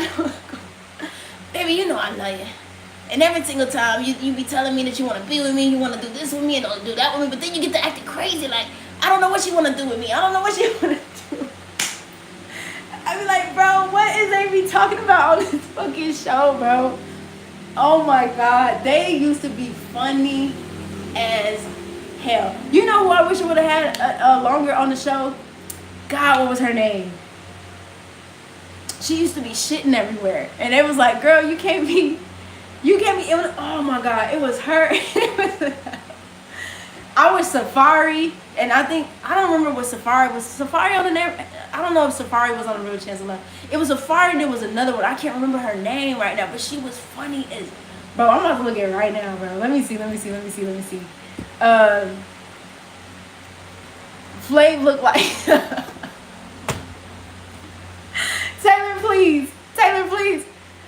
Taylor, please. You said, Flav look no better than Sin. Like, oh my God, Tiffany. Oh my God. But you know what I can honestly and truly say? She really loved that man. She really loved him with all her heart and soul. You know, I know there was a part of Tiffany that was on TV to do it on TV, but even Tiffany said, like, she was casted like randomly for that show. You know, she was walking down the street and somebody was like, "You'd be so good for TV," and she said she brushed it off. And then she went into like some clothing store or whatever. They was like, "No, you would be really good for TV." And Tiffany made, like, New York made that show. God, now I gotta remember her name. Because she was Goldie. That was her name. I just remember it. Was it Goldie? Let me see. Was it Goldie? I think it was Goldie. Yes, Goldie. I wish Goldie would have been able to make a... Because, bro, she was funny as... He said, true, but you can't treat me like that on...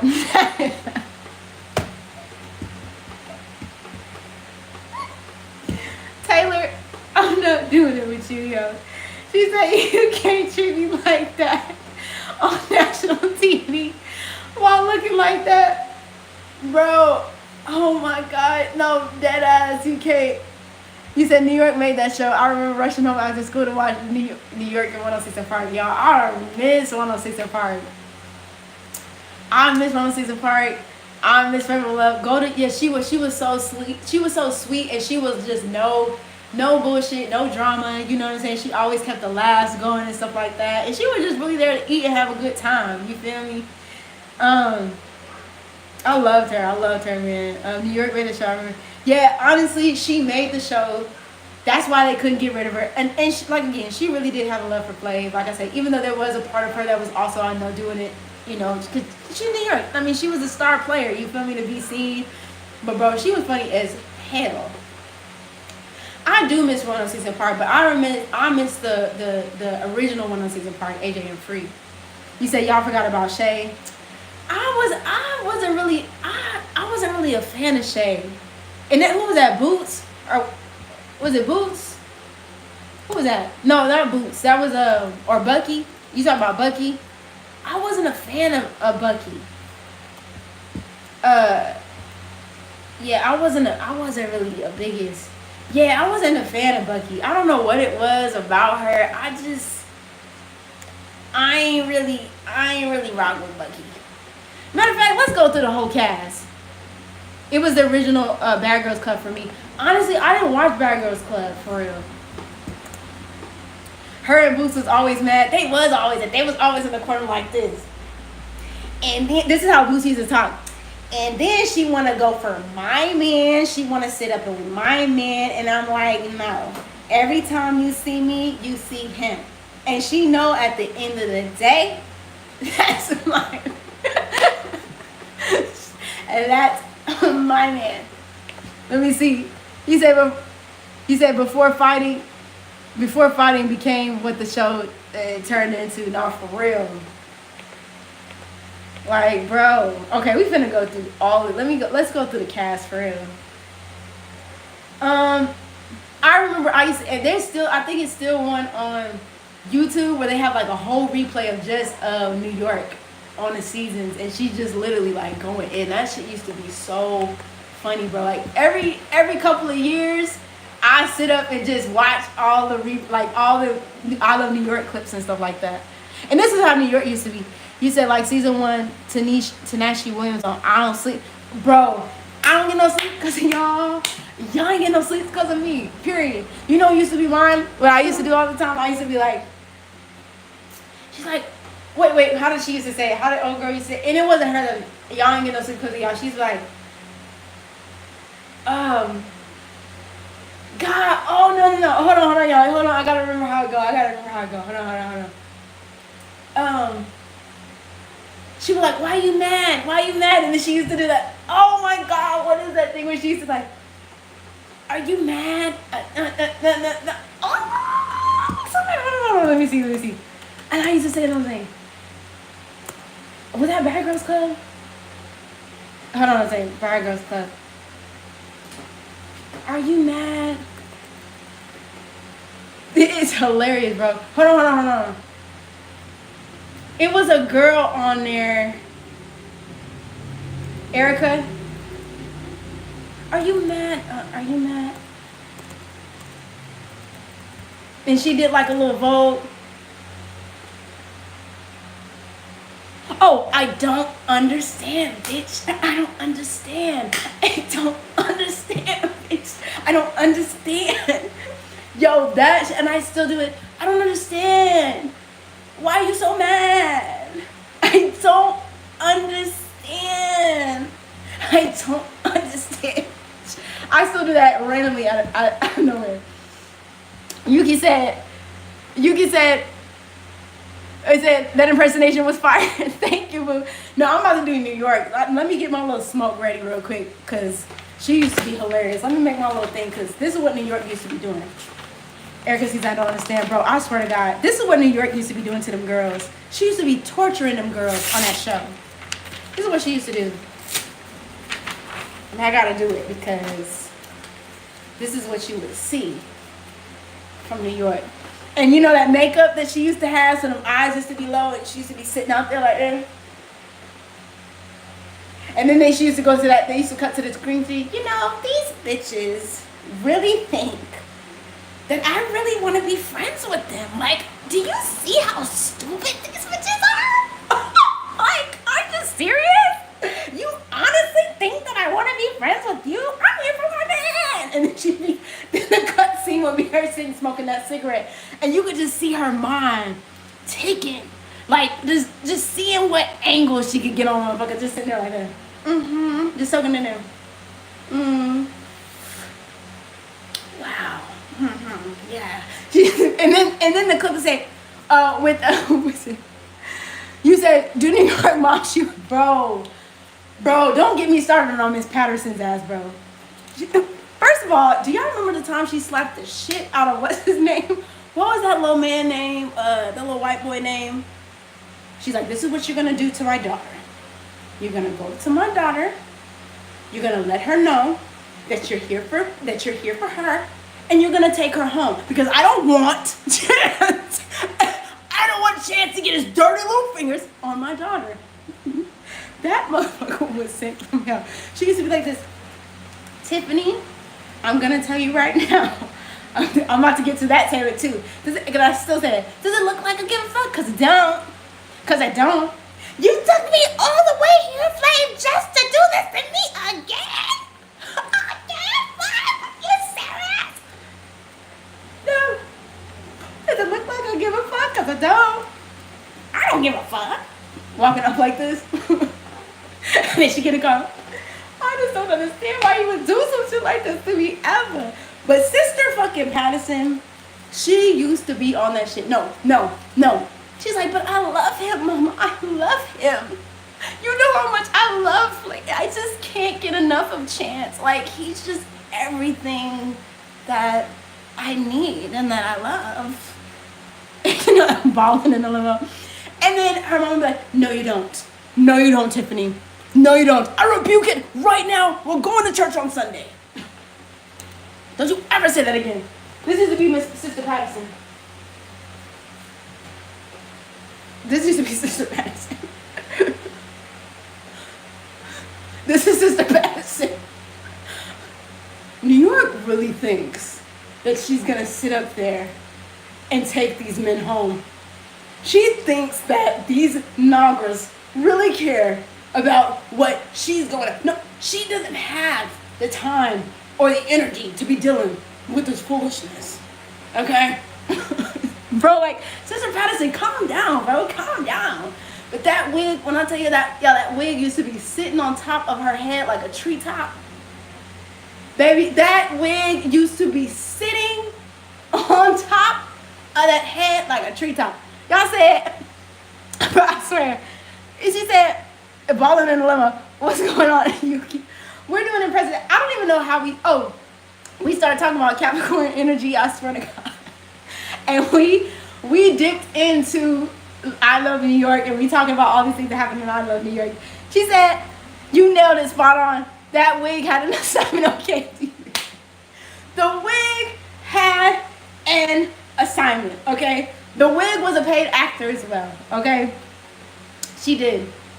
Do you honestly, and she would say that, do you honestly think my daughter ever gave a fuck about you? Do you honestly think that she would be seen with the likes of you? What's good, T? That's what she wanted to do with her Scorpio ass. I swear to God, she'd be sitting in that motherfucking chair, bro, like the devil herself. No, she's a Scorpio. She's a Scorpio. She probably, I guarantee you she has Capricorn placements, but she's a fucking Scorpio, bro. A paid actress. That motherfucking wig used to be sitting on the top of that head like this. Okay? And, oh my God, do y'all remember that episode where, I think, was it the Flavor of Love? I think it was Flavor of Love. And y'all remember when Sister Patterson was there? She said, I'm dead. When Sister Patterson was at that dinner with, I forget his name, but it was an Italian family and the mama was there and stuff like that. And they got the going back and forth and going back and forth. Don't you ever talk about my mother like that. Don't you ever. She's a Scorpio Sun, Sagittarius cusp. See, bro, I swear to God. You, Sister Patterson? You talking about Sister Patterson? She's a Scorpio Sag cusp. Bro, I swear to God, bro. I swear to God. With a Capricorn moon, she act like that. She doesn't. She said, a paid actress, I'm falling flat on my clothes. I swear to God. I swear she is. I swear. Oh, you said you yourself. No, we talking about Sister Patterson. Okay? And this is the way the wigs used to be carrying on in them interviews. On top of that head while she is talking about New York. She hated Chance. I don't want my daughter getting with any of those hoodlums. That is not what she's come from. That is not what she's about.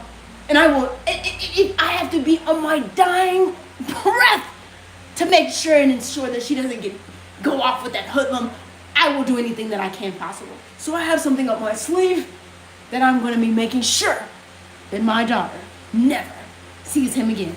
Y'all remember when she talking about she was going to pay Chance off for her to never see New York again, and Chance sat up there talking about, I don't know, Sister Patterson, I don't know, Sister Patterson, shit, I might have to think about that one, I don't know, bro, like, what the, bro, I'm telling y'all, did New York ever do the next show, or MTV, bro, she, don't get me started on the next show, I swear to God, bro, I swear, and still to this day, I used to be like, we still be like, next. Chance, you never seen Flavor of Love, T? Like, the real Chance of Love? Bro, I hope you done seen that show, because that's what we talking about up there, huh? And if you ain't seen the real Chance of Love, all you gotta do is go on YouTube, and even just, if you just see a commercial, dang, you missed the generational run, shawty. You missed the generational run, shawty. I don't think New York ever did a next show, but I swear to Bob, if she ever, like, honestly, if they brought that show back, well, they did try to bring the show back. I think Drewski tried to bring the show back because it definitely looked like a next buzz. I didn't watch that show per se, but definitely was given next buzz or whatever the case may be, but Tiffany would kill that show if she was the host of that motherfucking show.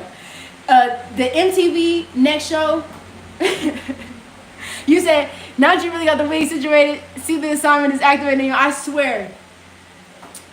No, seriously, no, Zeus, honestly, the real chance of love, flavor love, all that kind of stuff, that is literally Zeus. All of it was the start of Zeus. They just changed the name of the channel, but it's literally Zeus is all it is.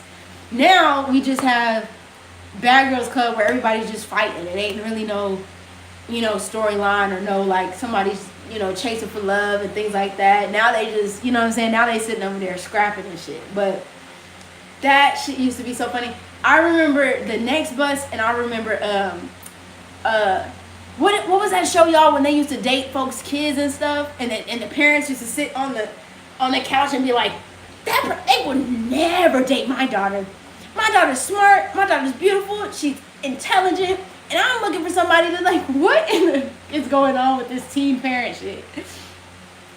I forget what the show was called, but that shit used to be crazy. You say, yeah, I'm really over reality. Yeah, I'm over it too, because it doesn't really have like, I guess reality TV show never had that, but you said that was that swap. I don't remember what it was called for real. No, but Bad Girls Club was a great show. Baddies, however, can go to the project. So, Taylor,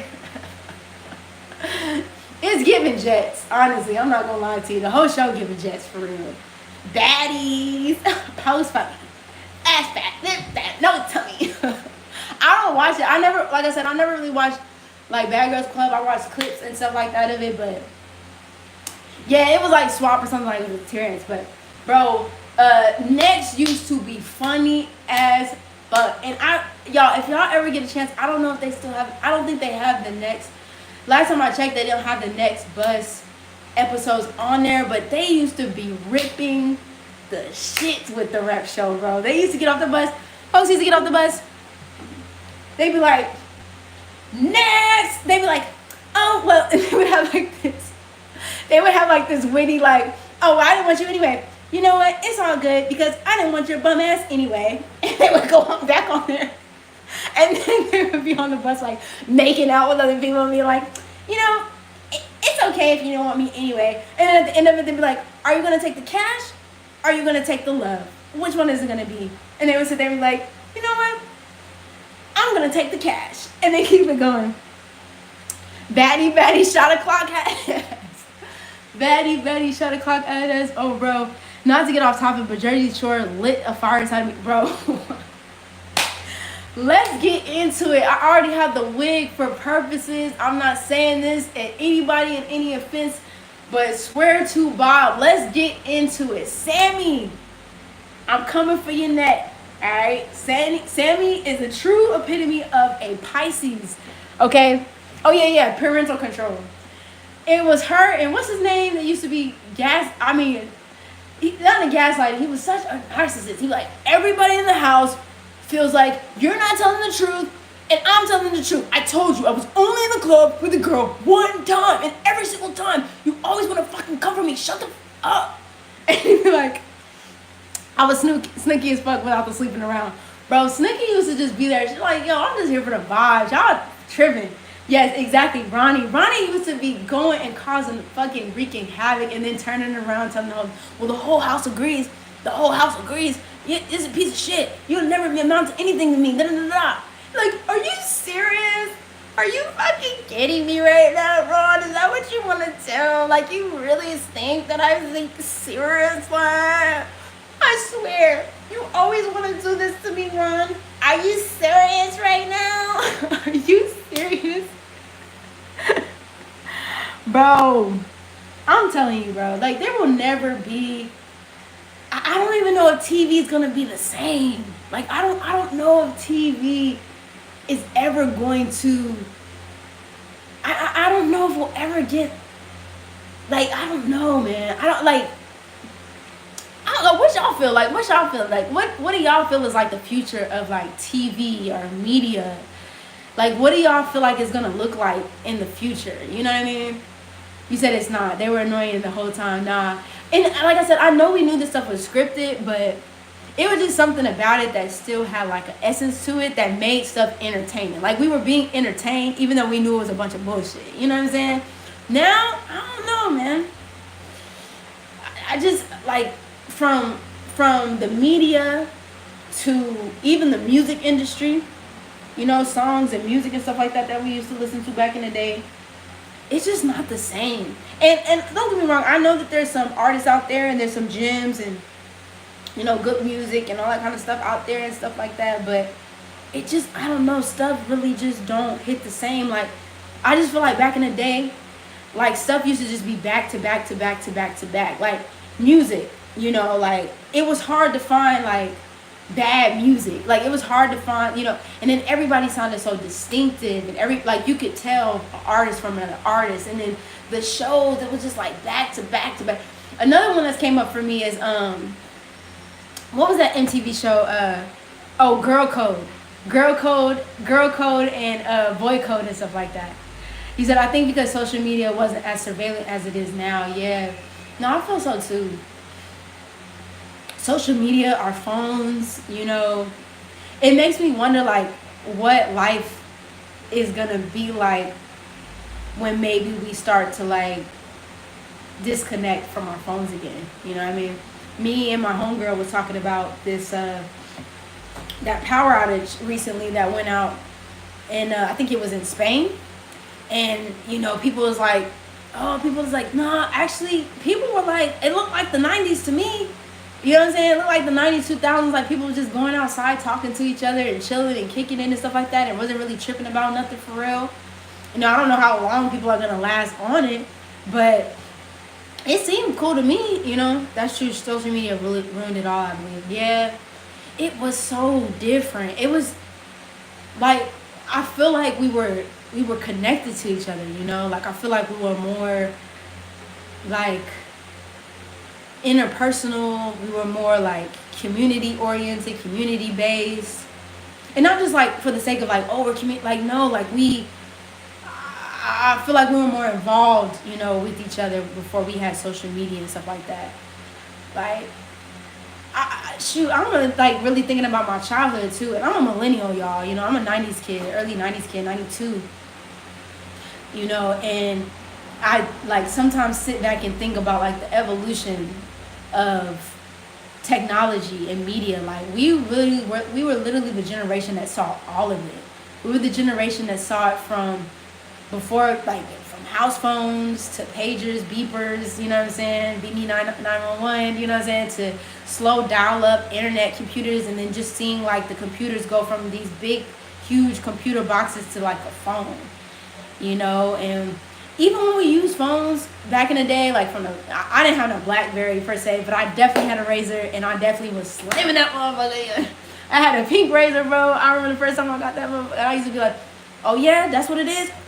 On their ass, you feel me? And you said you wanted a pager. The only reason I wanted a pager because I used to be like, hit me on my two-way real quick. You know what I'm saying? I think my mama had a pager. I think she had a pager, but that was like a long time ago. But we used to use phones and social media just to maybe, like, connect and link up. I do remember us, like, doing text messages and stuff like that, but it did what it needed to do, and then we kept it pushing, right? Like, we still were, like, actively, before, like, platforms like, you know, Instagram. I remember when Instagram first came out and I was in college and people were, like, posting to it. And I remember too, like, before algorithms and before, like, the infinity scroll and stuff like that came on, I remember, like, I'm looking for my, I remember, I put it on. I remember that, hold on 1 second, y'all. I remember that, y'all remember when we used to be on Instagram and stuff like that, and you would scroll up to the top and it would stop? Like, they'd be like, oh, you've seen enough, or something like that. They used to have at the top of the, you know, the media and stuff like that. So you would stop scrolling and stuff. Now, instant refresh is more dopamine hits. You feel me? You said me too. You said me too, girl. A blue one. I can't. Yo, that used to be the life. You know what I really want though, honestly and truly, and I swear, I don't know. I feel like maybe I feel a little bit indifferent about him coming back, but I wanted a sidekick so bad, bro. I wanted a sidekick so bad. That brick and that brick, brick, brick. Bro, the aim used to be going crazy as well too. So bad. But I fucked with my Razor too. I had my own. It was like a Sprint phone type of sidekick thing, but it wasn't like the sidekick. But I could like push it up, push it down. Almost like, you ain't getting no sidekick, girl. What you mean? But I definitely had that two-way camera on. You know what I'm saying? Pink Panda. You feel me? And I used to love being on it too. And the thing about it is, I don't even like pink for real. But that pink phone, it was something about having that all pink Razor, and it just open and close, and the way it sounded when it opened and closed, bro. I couldn't get enough. You said we talk about that all the time. Sidekicks, you were it. Do you hear me? Especially from T-Mobile. Yes. Oh my God. Like, we had it. And honestly, I be thinking about like MySpace. Like I miss MySpace. I miss the top 8s. You know what I'm saying? And I miss putting like my music, you know what I'm saying, to my page. And that's what we thought Facebook was going to be like. We thought eventually Facebook was going to have us like, you know, being able to like customize. You know, we was coders and shit. Like customize our backgrounds and stuff and, you know, make our music and things. And it's like the creativity over time started to dwindle. Like we had all these things and these apps and things, but it's like over time, like the creativity just started to like, it was like, yeah, nah. If anything, this is going to be the new surveillance platform, but y'all ain't finna be doing nothing safe, for real. Honestly, I'm not going to flex. Like, I did some easy light coding, but my homegirl Chantel, bro, she could have honestly been paid for that shit. Because the way she used to be cracking down with them backgrounds on MySpace was crazy. Yuki said, I remember Nextel i7 i730 was a joint. What is the Nextel? It sounds familiar, but I don't remember the Nextel. He said, where did we go wrong? Honestly, I don't know, man. I don't know. You said low-key AI. Honestly, I think it was social media. You know, I don't know if y'all remember when Twitter, I don't be on Twitter, I don't be on X or whatever the case may be. I used to, like, not the beginning, but like as things started to evolve, especially when I went into college and stuff like that. But y'all remember when X or Twitter was actually just for celebrities, and like celebrities were like on there communicating and stuff, and that had came around, you know what I'm saying, and people was on that, you know, like just seeing what celebrities and things like that is. I don't know. I think we got too deep into learning people's thoughts. You said when Chirps was popping, it was great. Oh yeah, I do remember that. Dang, it's been you just unlocked the memory. I ain't heard the Nextel in a long time, and I know what you mean on Chirps. My homegirls actually had Chirps, and they be like, "Where you at? Where you at?" I'm like, yo, I do remember that. He said, man, fuck Elon Cybertruck, build that.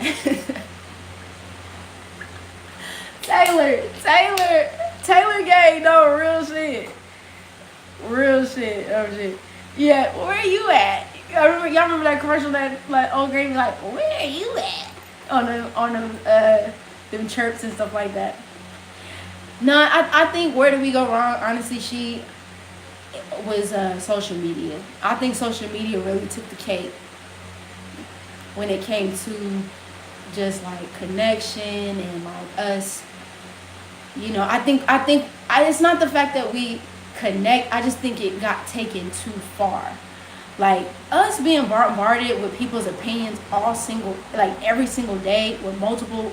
It's nothing wrong with multiple perspectives, but us being bombarded with like thoughts and what are you thinking and all this other type of stuff, and like literally being addicted to the scrolling and the lights, and it does a number on your mind. It does a number on your, you know, on your head and stuff like that. So I think that essentially, and I also think with Pluto and Aquarius is going to be showing us, like, I think it's already showing us the dark side of it, but I think it's going to be showing us even deeper, like the dark sides of the ways in which social media has like literally shifted us collectively as a culture.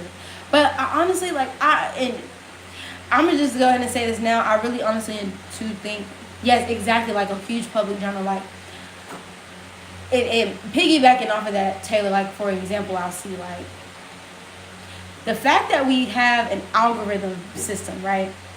An algorithmic system that literally goes into picking up negativity in order to, I'm not saying this for everybody, and I'm not saying this for all media outlets and things like that, but picking up negativity and things like that. And not only is it picking up negativity or blasting like negativity or like soulless things that don't really matter, it's paying you for those negativity. Like for example, when people go on live and they're like, oh, let me tell you about this person who did me, da da da da da, and just like you said, and that's why I feel. You said, and that's why I fell back from social media for 6 months. Oh, she, what's good, she? I'm like, that just didn't. I didn't even realize it was you. What's good with you? How you doing? How you living? Also, too, Yuki, I didn't even ask you. How you doing, Yuki? How you doing, Stars? How y'all feeling? How y'all living? He said, I still love Twitter real bad, though. He said, I won't quit her. I'm going to stand beside her. I don't know. Twitter is just different. Like, it's different than what it used to be. I don't know. It's a different kind of platform. I don't know. I think I detached from Twitter years ago. Same way I feel about Instagram too. I'm not a big Instagram user for real. Honestly, I feel like if the algorithm was still like just regular and plain, I think that I would be on it. And if it promoted like if it promoted like full on creativity versus like just following like the algorithm or click paid views and things like that, I think I would follow it. But it feels soulless. Like it just feels soulless. Honestly, between YouTube, I feel like I can still like learn, and I can still, receive knowledge and things like that, and laugh and things like that. You know what I'm saying? Between YouTube and TikTok be having me rolling. So you know what I'm saying? So he said, all right, y'all, I'm going back to work. Gratitude for the high frequency. I say I'm gonna keep the live to ear in the background. Much peace to y'all. Nice. Good night, She. Thank you for coming in, and it's good to hear from you. I'm glad you're doing good. Most definitely. I'll be back Tuesday for real. I get my news from Twitter. It's tough, but once you get your TL flooded to you and your energy, you good for real. No. I feel that. I definitely can feel that for sure. I think it's the same thing with any algorithm. Like what it is that you feed into, the algorithm is gonna feed you. You know what I mean? Most definitely. As I said, I can't talk. Like I said, I've been on there for years, so I have been off, I should say, off of Twitter for years, so I can't really say like what it is, but yeah, I've been off of it. He said, you chilling, good vibes for sure. Yeah, honestly, I don't know. I don't know, like, I know we're talking about like, TikTok especially is like about to go through this another ban, and all these social medias we're learning has been linked to like, nefarious, connections and stuff like that, and platforms and corporations and stuff like that. So people are like figuring out. And my thing is like, I know people are like getting real creative with, platforms and creating new platforms. But my biggest thing with all of this, honestly and truly, has been, we're still on the same system, y'all. We're still on the same platforms. Like, and when I say the same platforms, I mean we're still connected to this worldwide net, this worldwide 4D internet system. You know what I'm saying? Like we're still connected to. We have to build new systems. We're in a system right now that's like censoring us. We're in a system right now that's like, telling us, oh, you can post this, but you can't post that, or you can say this, but you can't say that. Where you can do this, and so we're gonna have to build whole new systems, and systems meaning like new internet, right? Like a whole new modems. You know what I'm saying? And new branches of like we could call it cloud for now, but we're gonna have to build whole new spaces that are completely decentralized from our systems that we're using now. Like, because like I said, at the end of the day, if they want to shut them things off, they're gonna shut them off. What you say, Taylor? Twitter put me up to what's been going on with Palestine Plus, my ultimate decolonization of my mind. I gotta give some credit to people on Twitter, most definitely. Like, and I think all platforms, social media have pros and cons. You know what I'm saying? Like everything comes with balance. Because I mean, there's still stuff on TikTok that I'm like, it's definitely been bombarded with. You could tell that the ops have taken over the platform and stuff like that, and they've catered it to their own form and things. Yeah, we see it. It's just, I think it's more like what's your flavor and your style and things like that and stuff like that. I'm very which I guess Twitter is definitely very visual as well too. Actually more visual than it used to be, because I remember there was a point in time where you couldn't even post I don't even think you could do videos. I don't even think there was a point in time you could do audio on Twitter at one point in time. Like, it was just all text and I think some photos at one point. I remember that. What I miss about Twitter, honestly, when I used to be on there, bro, was the follow trains. And also too, in college, during college years on Twitter, bro, was so crazy.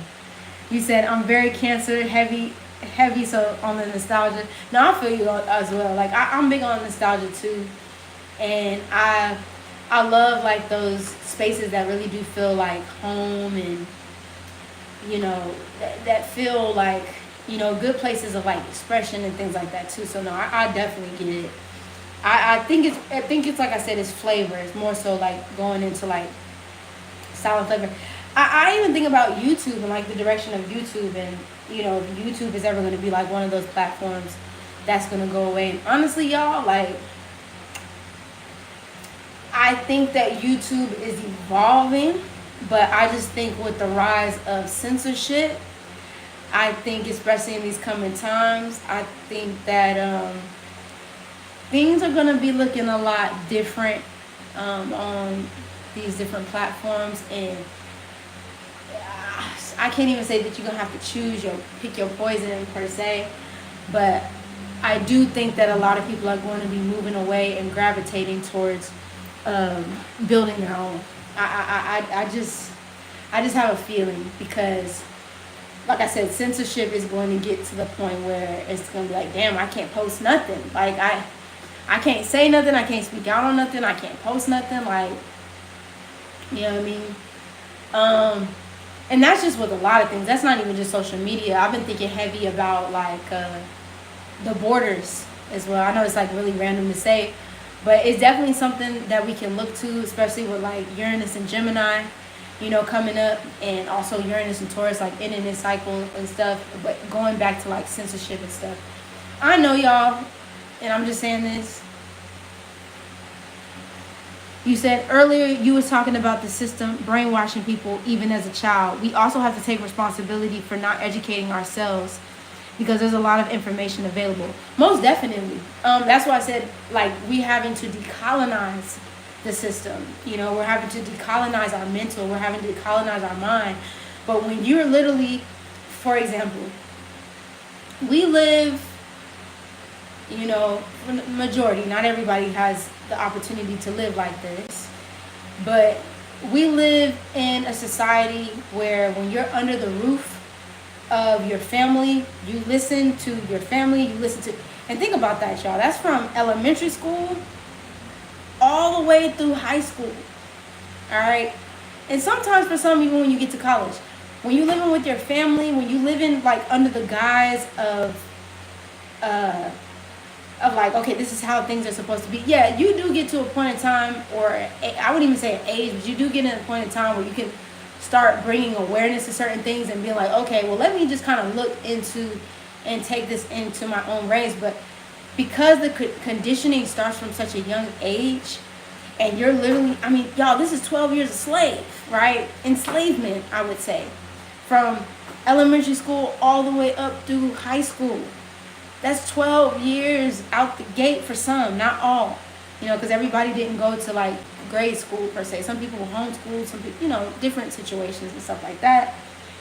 But think about like what that does to the mind, you know. Yes, it is up to us to then see that, right? We all go through some types of awakenings and then say, you know what, actually this don't make no damn sense, right? And like, now that I realize that this don't make no sense, now I can do the deeper work to deprogramming or decolonizing my mind in order to build new ideas of thought. You know what I'm saying? Like that's what it is. Yeah, literally 12 years for some. Like I said, not everybody goes, you know, to and through grade school. But that conditioning is not, you know what I mean? He said, I understand 12 years is deep to break a mold. And not only that, yeah, 12 years a slave.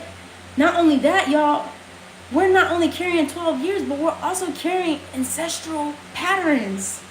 This programming has been decoded, right? Or coded, I should say, in our DNA. That's not to say that's who we are, but that's to say, well, the spaces and places that we have come from. And in retrospect, right? Because I mean, there were times where that ideology wasn't a part of our lineage, but like, this is being passed down from generation to generation to generation to generation to generation. Like, you know what I'm saying? He said, I meant to say a deep mold to break. No. I definitely understand you too, Yuki. It is a deep mold to break. It is ingrained. You know, I think of I just think of you know, things when they're buried, or you know, when you have things that are buried under the dirt, and you have to keep digging and digging and digging and digging and digging and digging until you quote unquote find the hidden treasure, but just like digging and digging until you get to a place you're like, oh my God, this is where I've hit, like, you're dig, you know what I'm saying? Like, it's a lot. It's a lot to, that's why I don't fault people. Like, even though, like, I used to get, my younger self, I used to get real, like, worked up about it. Because I'm like, y'all don't see this? Like, y'all, like, I don't understand why people aren't seeing this. Like, I used to get so worked up in that energy because I was just like, I just don't understand how we're not seeing these spaces. And we've all been in the spaces where we didn't see, you know. But I think once you start to become aware, I think then you have a responsibility.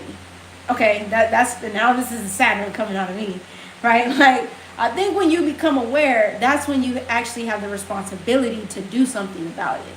You know, they say that thing like ignorant is bliss, or ignorant is bliss, you know. To be ignorant, you know, I've even had conversations with people. It's like, yo, as long as I have this, and this, like, I'm not worried about whether they're taking our rights away or not, right? Like, I'm not worried about whether they're trying to do this and this. If I have food on, if I have money, if I have food on, so there's some people who are just not ready to. He said exactly. Like, there's some people that are not ready to, in this lifetime, ascend to that next level, and that doesn't make them any less. You know, like, I'm not about to sit up here on my high horse on some, you know what I'm saying? Because I'm in a different headspace. I just realize it's just not people's time, you know, and maybe in this lifetime I'm not necessarily aligned in those spaces. But also, there's a part of, not all the way, all right, when I say this, don't get it twisted now. This is part of like this ignorant is bliss kind of energy that also keeps you grounded to this mundane, like, everyday. Right, like also enjoy like what's happening around you on a day-to-day basis, and not necessarily be so focused on the, you know, to be black and to be conscious is to be in constant state of anger. Yes. Once you become aware, y'all, it's hard to.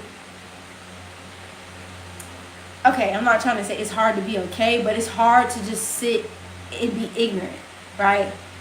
Like, once I was able to see, I'm not gonna lie to y'all. It was the first time, you know, I graduated school, university, and I was living in my own, and I had my first place, and I was quiet, and I was by myself, and I had my first spiritual awakening. Y'all, I promise to God, I thought I was going crazy. Like, I really thought I was going crazy. Like, I was like, bro, this shit is not real. Like, this, like, they got us out here like this. I remember having conversations with some of my fam, and they were just like, are you good? Like, you know, like, are you okay? You know? And no, I wasn't having a psychotic break. I think I was just really awakening up to the fact that, like, you know, none of this shit is real. And, like, we have been conditioned to live these lives that are not in alignment with our purpose here, right? And I know, like I said, our purpose here is like for us to be us, right? Our purpose in this lifetime is to be you, is to embrace and experience the fullness of who you are as a spirit, as a person, as a vessel. You know, you're meant to live this in this world and live in this life and things. And it's a beautiful thing to witness, you know, in this material realm. But we've come here for a mission. You know, we come here for a purpose. You said people are literally dying. Like, exactly. I'm working on not judging people who willingly choose to be obtuse, but at the same time, it's like, exactly. Yo, people are dying, and people look at you. People look like you and me are, people that look like you and me are suffering. Exactly. You know, I remember when I first, you know, was going off on my trajectory, and I left the place that I was working at because I realized, I'm like, yeah, this isn't gonna work for me. And motherfuckers was like looking at me and was like, oh, are you running off? Because I was like, I really want to do something for the community, especially the black community. Like, I want to do something for us and stuff like that. It's like, oh, are you trying to run off to be a Black Panther? I'm like, bro, I'm just trying to I just want to do something different. You said most people don't want to disturb their peace, no matter how much of a lie it may be. No, seriously. But the thing about it is, the crazy thing that gets me, is this really peace? Exactly, Taylor. Exactly, Star. Is this really peace?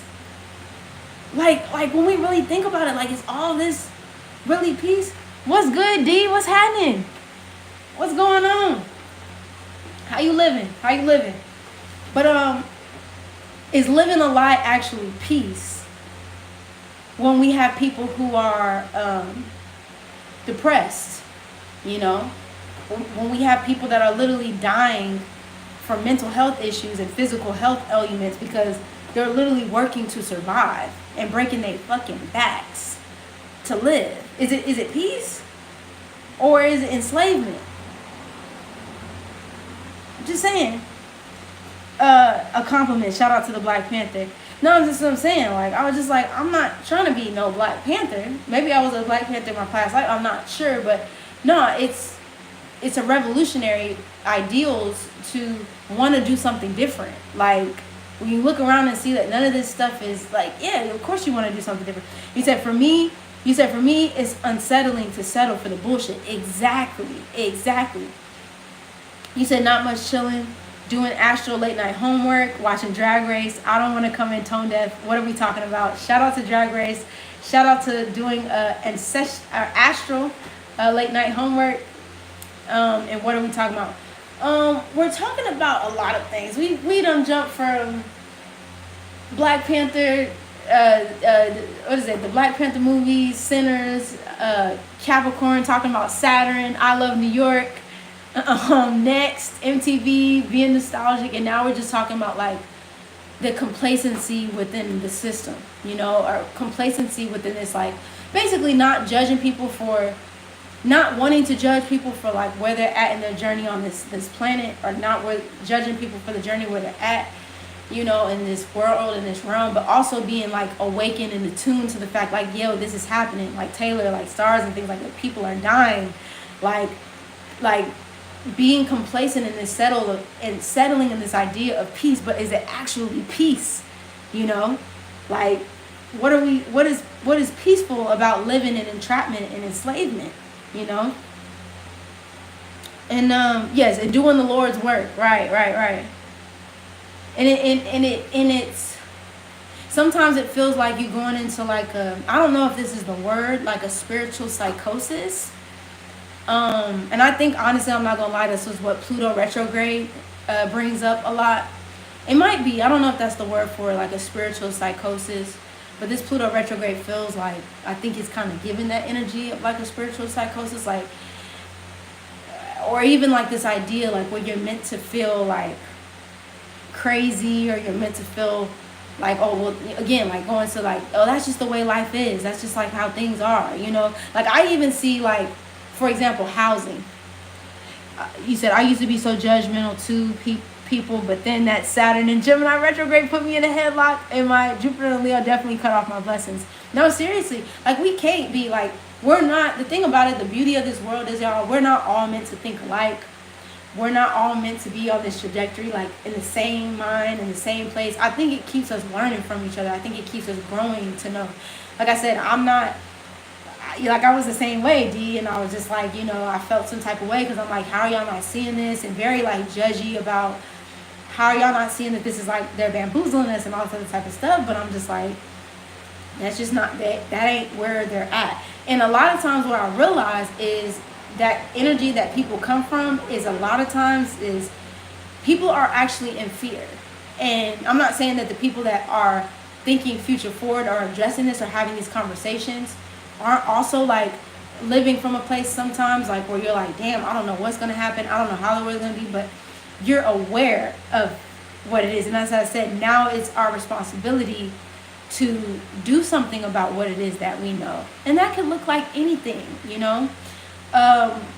It can look like anything, and I'm not gonna go into like what that can look like, but no, you are here to be in alignment. We are here to be in alignment with ourselves, and also to the people that also are on those similar paths as well.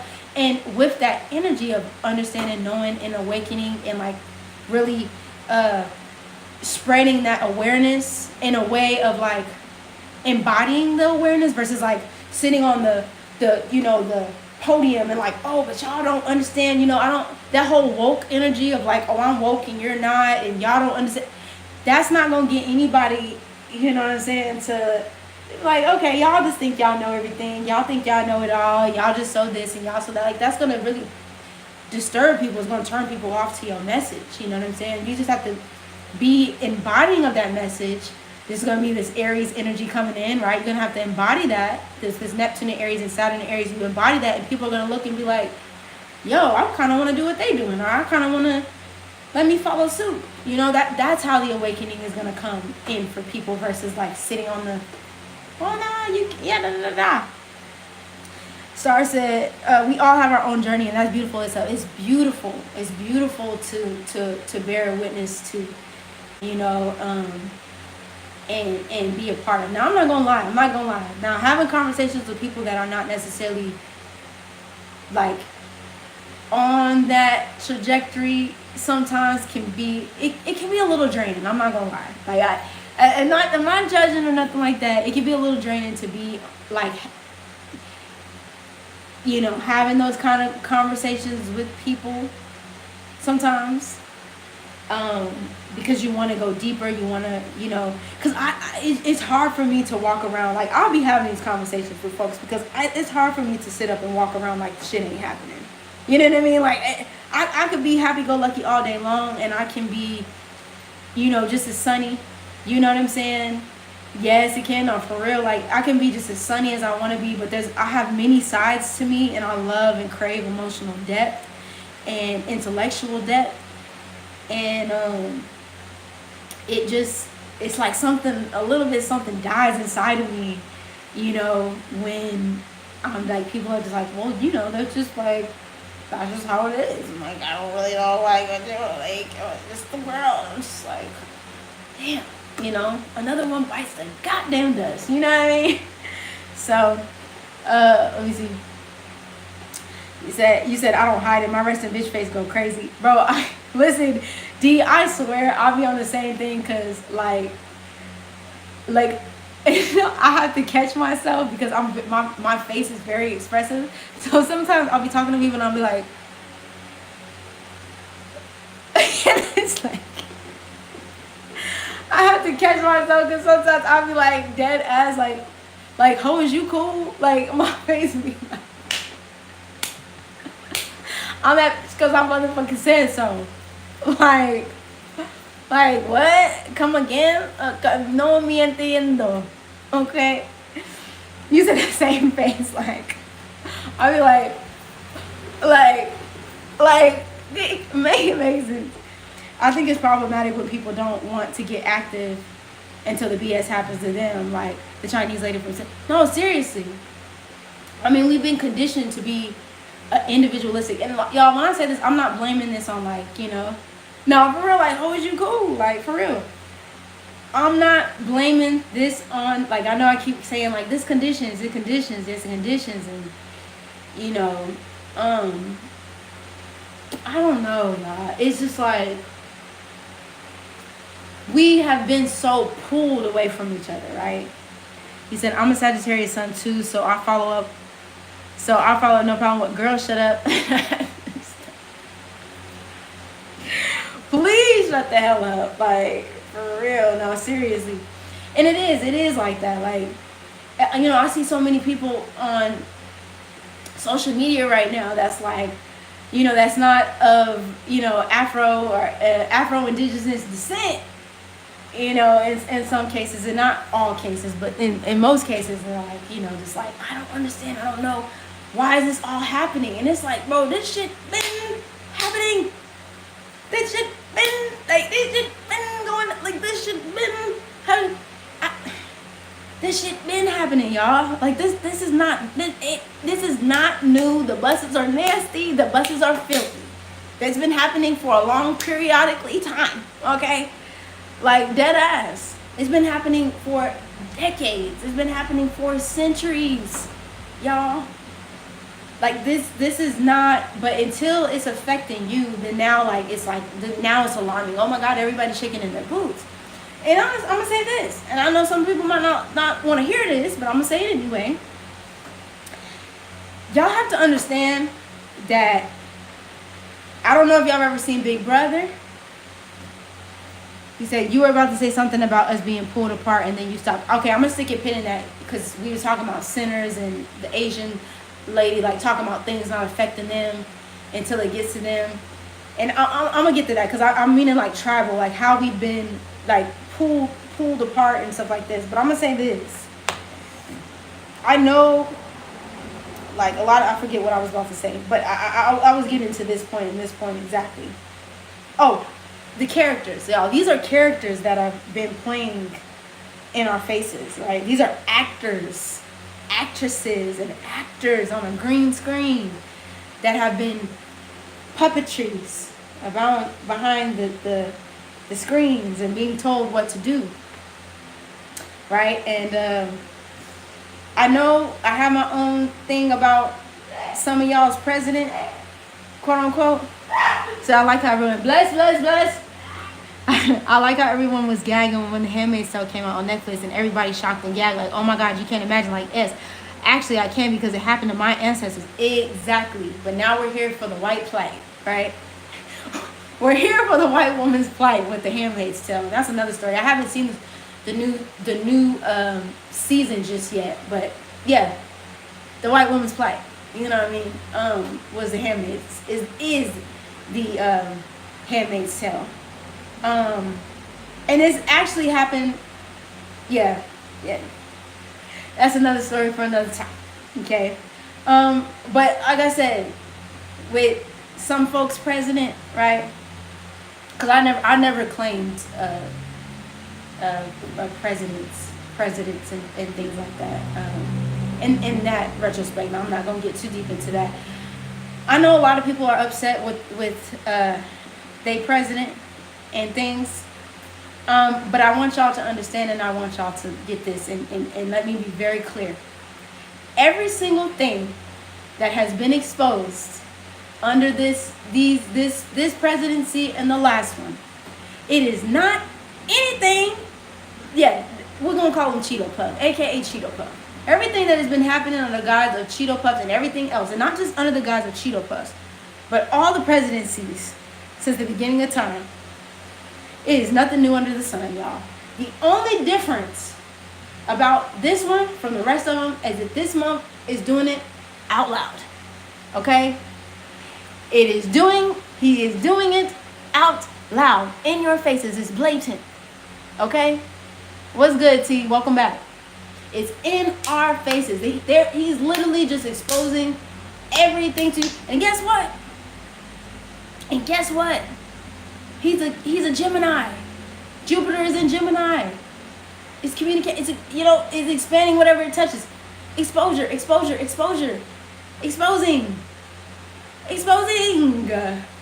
Okay? Creating chaos and confusion. Okay? You know what I'm saying? Like it's all of this stuff has been to get us riled up. Okay? Yeah, he just has no PR training like the rest. Really that, but also I wouldn't even say necessarily he has very well PR trained. He's been trained. This man has been trained to do what he's doing. He doesn't just say whatever he's saying. Yeah, some of the stuff he just maybe just say off the dome, but he doesn't do what he does for no reason. Like all this stuff is very intentional. Okay? Very, very intentional. He's not a dumb man. He's not stupid. He's very smart. Okay? So when you get to throwing things out and we're gonna do this and we're gonna do that, it's just a fear, like it's chaos. He's just the face of it. He's just the centerpiece, the star of the mess of a show is all it is. But he is exposing everything that has been happening behind the scenes. You said it's all a game. Yeah, he's a Gemini. The ultimate villain sign influencing a lot of his chart, Aquarius.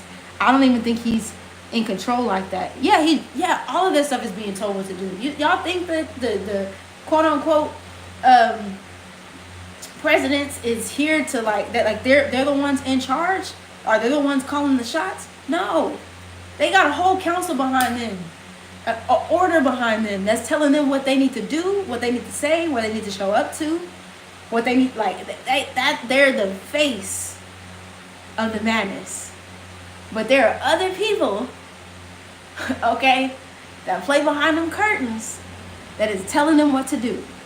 And everybody thinks, oh, y'all want to, devices, the voting against blue and voting against red and oh my God, and this light skin, this and that versus dark skin. Well, we're gonna separate these two different places, and from this Mexican to the black African American. All of this stuff is to literally get us out here acting a goddamn fool and fighting each other and not fighting the source of it all. Like if we get bare bones down to the roots right now, who does it all lead back to? And it ain't Cheeto Puff. Okay? Okay? We gotta start reading through the goddamn lines in this home. Okay? You said I have a tropical Capricorn moon, tropical Sagittarius moon in Vedic. I don't even, what is it? Okay, oh for sure. IDK, this motherfucker said people are dying. Who died? I've never heard that before. Like, yeah, complete gesture. Exactly. He knows he knows what to say. He knows what even the whole slogan, make America great again. Like that whole slogan and all the laws and policies and fake things that are being put into place in order to rile everybody back up. Now the police have jurisdiction to do whatever they want they've been doing that. They've been, you know what I'm saying, taking people to the back of the thing and doing what they want while they're in the custody of said folks. They've been doing this. And I'm not saying this in a sense of they've been no, this has been happening. Yeah, exactly. Tugging our emotions and energy, and the energy that we use to respond to all of this and make our think pieces to all of this stuff and being up in arms and oh my God, they said this and oh my God, that's just giving them energy. That's what they want. They want us to respond. They want us to give into the energy. Really, it's honestly a lot of this stuff, because all of this stuff is happening at once. It's it's a war tactic, right? They're very strategic in what they're doing, and because they've stolen and pillaged on our spiritual texts and books and energy and things like that. They know how to trigger us. They watch behind the scenes and see what they could put out to see how they can finagle and manipulate our energy and see how we're going to respond and react to it. That's all they do. You said calling that guy Rocket Man to taunt him, please. He's calculating, but I wouldn't say that he's that smart. Who say a Rocket Man? Who's a Rocket Man? No, I mean to say exactly. Their energy, they're called energetic vampires, is what they are. And when we say energetic vampires, it's where to see the people who, yeah, you say when you see them behind the veils, when you see them behind the veils, they're just hiding behind guns. No guns. Huh? What you saying, T? Yeah. No, I'm not really understanding what you're saying. You said Trump was calling the leader a career rocket man. Oh yeah, definitely a little script. Yeah. Not the Rocket Man. That's crazy, man. They all been beefing since the beginning, probably, of the damn presidency. I've been hearing that. I've been hearing this whole, oh, he gonna launch this and do all that kind of stuff since shit. I was in elementary school, probably maybe middle school or high school or something like that. For real. Yeah, it's all been a script, and you know, I know people, and it's another thing I also think of. When it comes to the global order, I'll say that, the global councils, and we think that all of these things are separate, right? We think that all of these oh no, that government is different from this government, and oh no, y'all, they all in cahoots together. How y'all think they been able to run this shit the way they've been able to run it? They all in cahoots together. The back and forth, and oh, they feel like this and like this and all this other type of stuff, and like this story been played out. Like, it's just, yeah, you say, like, can y'all even leave us out of it? Make a private group chat. Damn, no, I say make a private island and leave everybody the hell alone. How about that? Can y'all just, like, can y'all just go onto a private island, one of them islands that you quote unquote own? Can y'all just go there and duke it out amongst yourselves and just leave everybody else out of it? It kind of like reminds me, like, it kind of reminds me of, like, the people that just didn't get attention, you know what I'm saying, at some point in their lives. And maybe they didn't get, like, attention at some point in their lives, and they're like, now they have, like, the stage has to witness their power games and thrones and stuff like that, because they didn't get no attention and shit. Like, well, now you're gonna see me fee 501. We like, relax your body, bro. Relax your body. He said, let me be president. At this point, we might go into debt in a week, but we have our allies in peace, though. Nah, for real. They know what island exactly. Not dead ass. The thing about it is, the country is already in debt. Y'all, the country is already in debt. The country been in debt since they started this shit out. They came over here with goddamn debt. They came over here with debt. And I'm not just talking about money. Like, we in here paying, quote unquote, paying taxes for some, not all of us. But we out here paying, you know what I'm saying, doing all this stuff, whatever, and giving money and working on some type of stuff. It's like, y'all motherfuckers since in debt. Y'all done came over here with debt. Not only did you come over here with financial debt, but you owe us a bid, baby. You owe us a bid. Like, we don't owe y'all shit. Y'all owe us a bid. Okay? Like, when we talking about debts, physical, spiritual debts, like, y'all owe us. And folks is coming to collect. You said, if I'm president, you know what, Taylor? I'm not doing this what you said. If I'm president, I'm making Area 51 accessible to all citizens. Straight up. You'd be surprised that this area is I honestly wouldn't be surprised if that area is stormed by the end of all of this. That's the shit I'd be confused about. All this money y'all getting. Nah, for real, stars, all this money you talking about y'all getting. Y'all talking about getting all this money, and y'all done owe Piper. You know what I'm saying? Y'all robbing the bank to pay Piper. Y'all rent is due, and y'all trying to make us pay rent, and y'all rent been due. Promise, I crash the stock market. Y'all is funny in this chat. You said, promise, I crash the stock market as hard as, but I enact a free subscription in a month. I can't. Y'all, yes, I gotta see what's in Area 51. Cause what y'all trying to hide? Would y'all believe me if I told y'all we was the real aliens? Ooh, I don't want that on my nose. I'm a little ashy on my nose now. Would y'all believe y'all if y'all told me we was the real aliens? Trying to rob Peter to pay Paul. Exactly. Alien people, exactly. Okay? All this bullshit. That's why I said, why do y'all think they do all this? They hide shit up under the Vatican.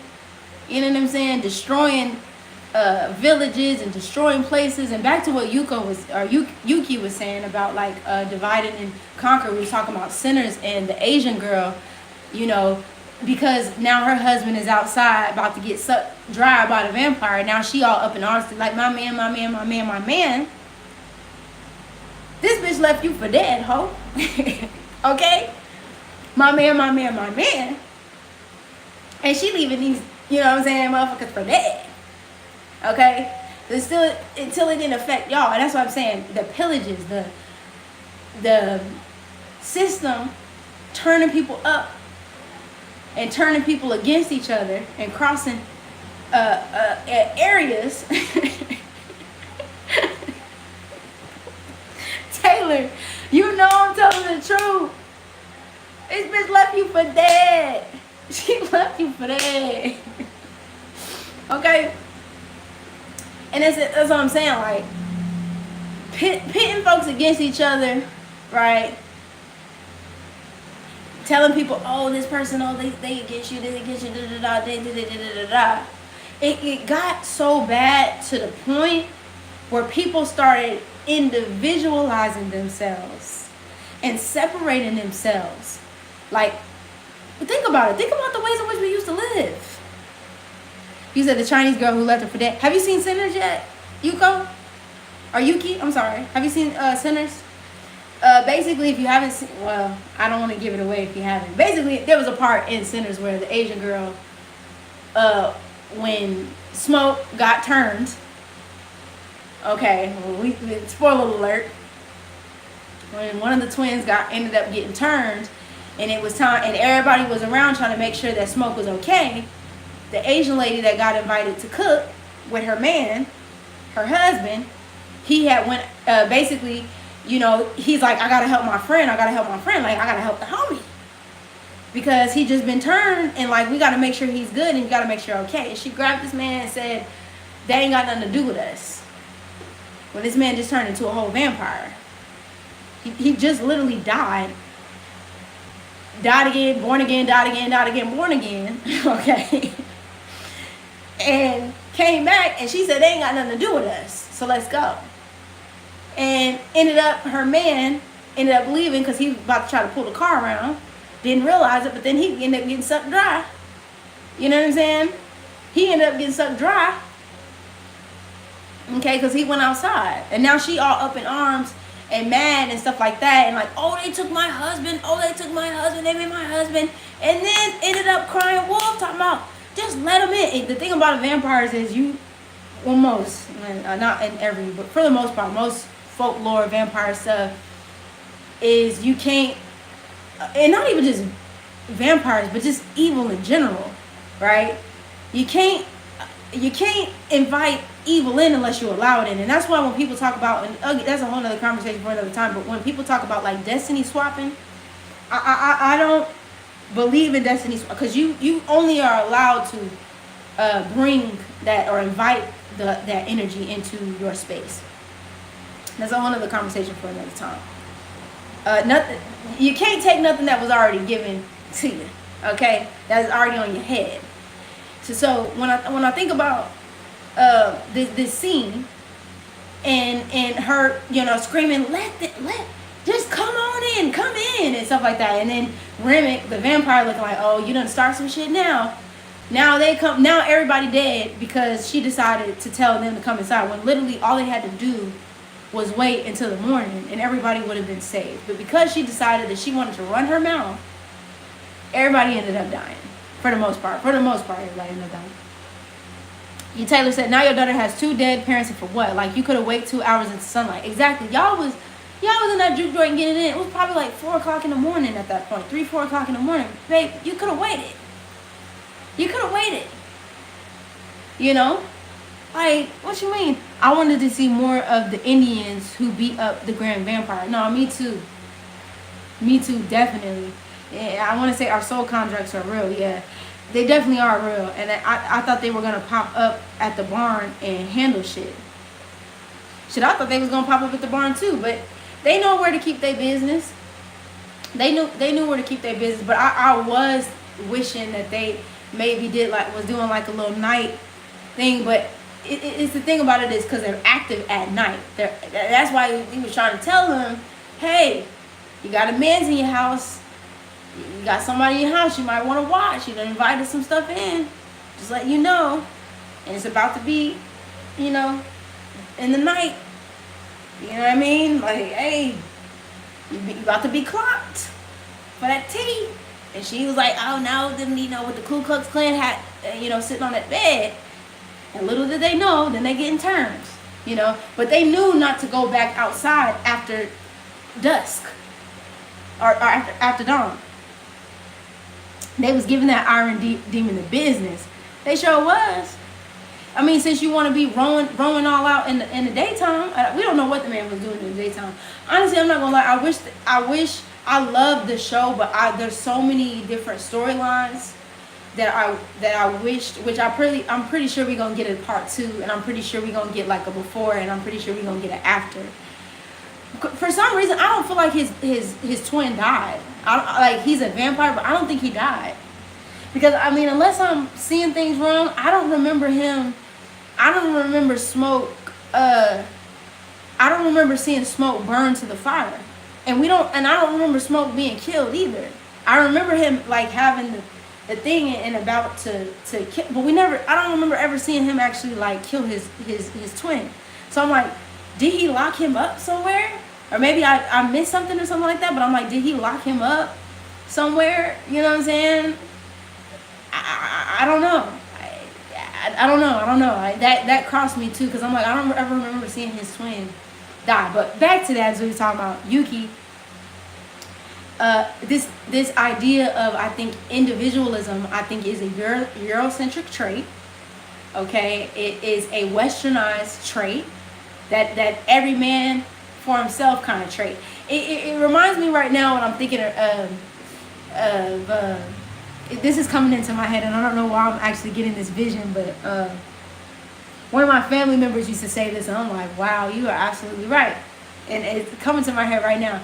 Y'all know how when right before, and I know this happens in all types of different types of families and stuff, like when somebody passes away and it's a funeral and everybody comes together and things like that. I'm talking about, like, back to Eurocentric and things, and somebody dies. What I've noticed is, and what I've seen is, time and time again, them white folks be ready to sign them papers before the body is transitioning over. Okay? They be ready to sign them papers of the will before the body is passed over. Okay? And I'm not saying that there aren't families and other types of communities that is fighting over inheritances and all that kind of stuff. I'm not saying that. But at least people take the time to maybe mourn the body in some way, shape, form, or capacity, unless the things are going on behind the scenes. No, they be ready to sign them papers before the body has transitioned over, right? And I say this to say, I know it sounds like kind of off, like, what do you mean, like, by the bodies and like this thing? There's an individualistic Taylor.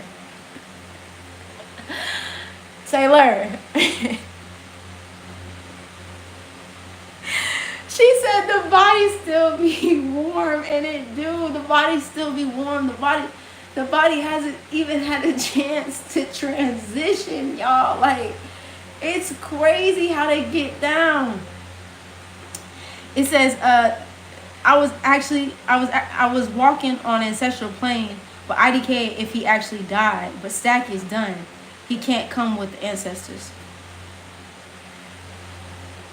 No, yeah, I don't think he died either. Yeah, I don't think he died either.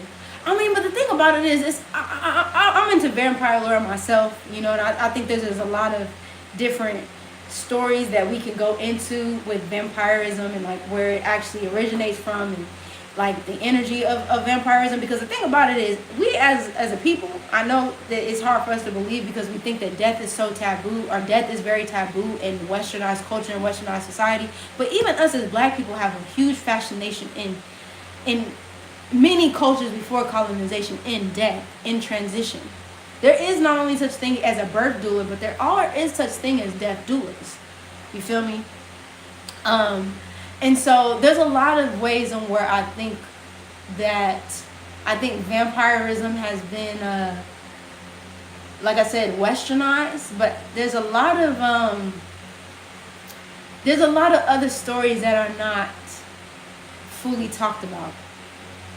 I'm not gonna go too deep into that, but yeah. You said I wouldn't say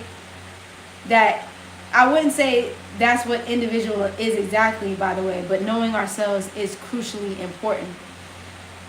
I wouldn't say it's also what individualism is exactly either, but it's a piece of that. And I use that as an example because there's a sense of camaraderie and communion when it comes to our culture, right? Like, I know we don't all necessarily get along. I know we have our problems in each culture and things like that. But at the end of the day, like, there's a part of us that still go rock and be there and come together when it's time. In its essence, it's time to come together.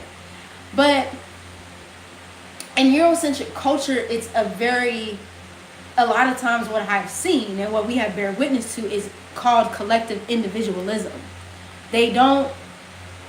We might see them move as a unit when it comes to harvesting, okay?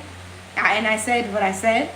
When it comes to harvesting, this false illusion of an idea of power and complacency and mediocrity, but essentially their culture is, it views into, or it screams into individualism. And because we've been also going back to the conditions, we've been conditioned into that Eurocentric idealism of individualism. You know what I'm saying? So again, when they came into these different lands and our different worlds, and they looked at everything that they said, well, even though you have it, what's good, Ty? How you doing, Ty? Yes, how you do? Damn, it's been a minute since I've seen you on live. How you been? I know it's late because I missed y'all on Tuesday, so I've been yapping for a minute, for real. You said I gotta play it back a bit.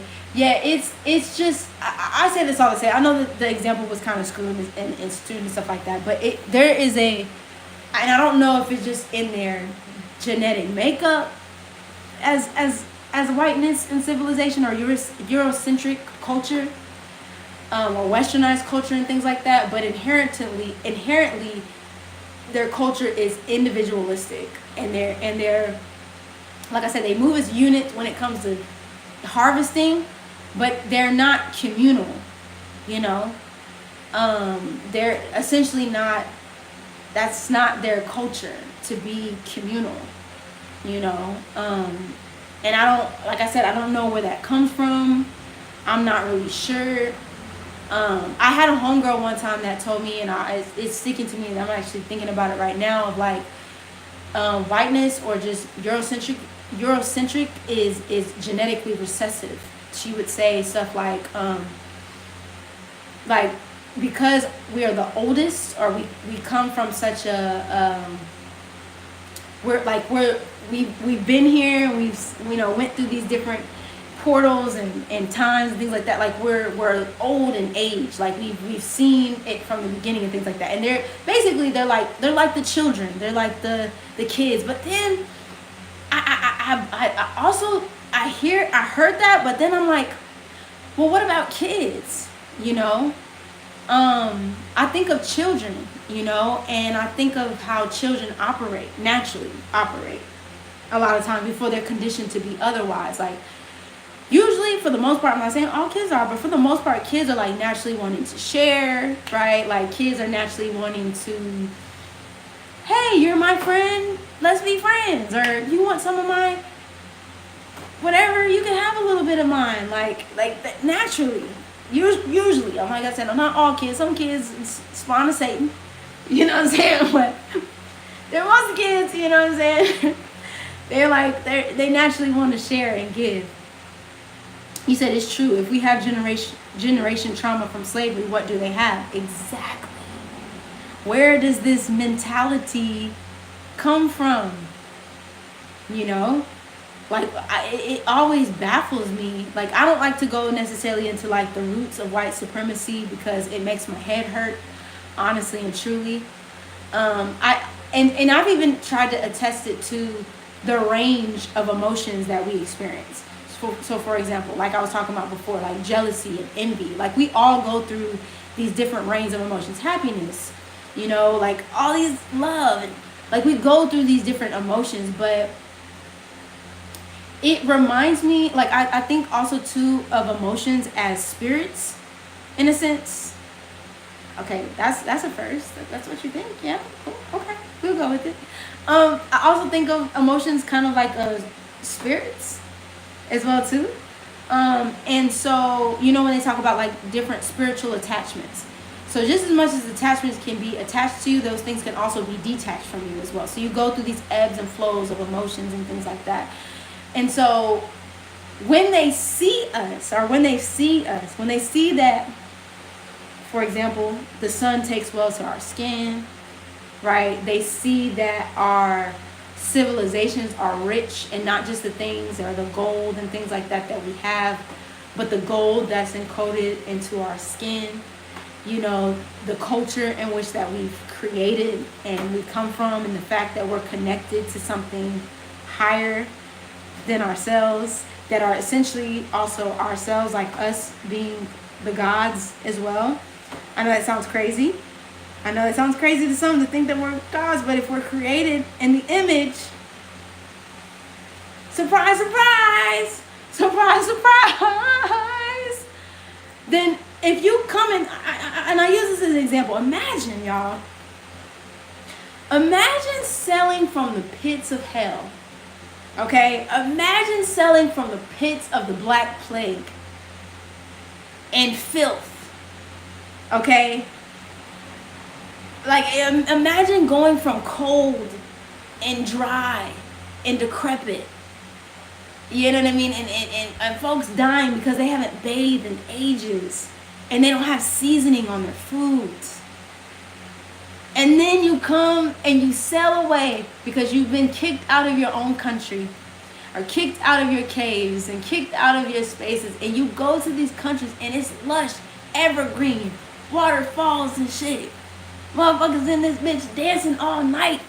You feel me? Like drinking on potions and shit that literally heal your whole entire physical body. People with fire coming out of their hands and shit, and pushing shit with the wind, and like an avatar and shit. Like, could you? And you're selling from the decrepit space, and now you have to arrive on these islands and see these people living in riches. And like I said, I'm not talking about riches that come from material gains, but you can see the spirit, the soul. Imagine like what that, like these motherfuckers used to write about us, the golden people. The golden, oro personas, the golden people. Imagine that. And what is stirring up in your body as you see us laugh and dance and walk around butt ass naked and not giving a fuck who, you know, we ain't got all these, oh, we have to be in this in society and you have to be this in society, Bridgerton shit. Imagine that, and you're free. The water is fresh. You could catch the food in the water and these fruit growing off the communities, family, laughing, playing, joking. You know what I'm saying? I'm not saying we didn't have our stuff. I'm not saying that we was all just cracked up perfect. And I'm not saying we human. We experience shit too. So I'm not sitting up saying that everything that we come from is just perfect. But life was peaceful in its essence. Paradise. Exactly. No, for real, something else that you got. No, seriously. Imagine that the emotions that start to stir in the spirit, in the body. Because you said, I don't want to see everybody walking around naked. I love walking around, you know what I'm saying? I love walking around naked. You know what I mean? It's natural to me to walk around, naked. I'm not gonna lie, I don't really want to see no men walking around naked, you feel me? But you got me. I don't want to see no men walking around naked, but I like to see myself walk around naked, and I would love to see the women also walk around naked too. You know what I mean? I feel free. I feel in my element, when my clothes are just, my chest is hanging out and shit. My titties already be trying to fall out anyway, getting attention and shit. You feel me? But the sun is hitting me just right. Like my body, my skin is naturally in its state. Like, yo, the only time I don't like being out like that is when the mosquitoes is trying to suck my blood. That's the only time I don't want my skin out, for real. He said, speak life force, our kindred spirit. I see you came back. She was good. He said, life force of our kindred spirits and how we moved into this essence you channel. No, seriously, y'all. That right there is true freedom. That is the epitome of freedom. It wasn't attached to how much we can produce and how much we can make, and our value wasn't associated with what we own and what our essence was giving unto the land as the land gave into us. You know what I mean? All right, T, it was good seeing you. I hope you enjoyed yourself, and I'll see you on the next chat for sure. Have a good night. And I think about these things, I think about all of this stuff, and I'm just like, man, I don't know. I mean, if I was white, you know what I mean? I don't know how I would feel if I seen that. Now, I don't think I would have pillaged and covenanted and been, raping and killing folks and what I'm saying? Like, I don't think that I would have went to that detriment of, but I might have been feeling some type of way about it. You know what I'm saying? Like, I might have been like, dang, that's, wow, like, this is, I would admit I might have been a little jealous. Like I said, I wouldn't allow the jealousy to move me into the complete range of where those emotions can take you, but I probably would have been like, damn, I'm coming from decrepit city over here. Motherfuckers coughing to their death. No seasoning, having cold as shit, like, bare bones.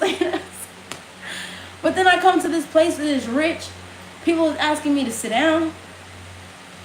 You know what I mean? Like, they're asking me to sit down and having food and nurturing me and taking care of me. If anything, I would have been overwhelmed with love. I probably would have been overwhelmed. Like, whoa.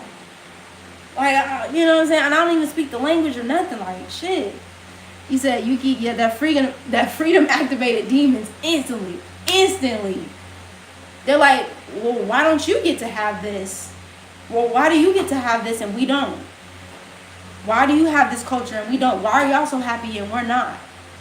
Or why do you get to live like this and we, like, that mentality?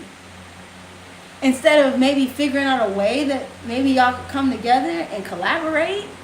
Like, damn, we got a lot of stuff going on over here. You know what I'm saying? Goddamn, you feel me?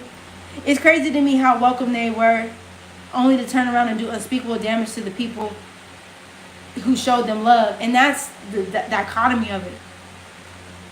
You said, what's your sign? I'm on the cusp. I'm a Leo Virgo. Pisces rising, Cancer moon. You said they welcome?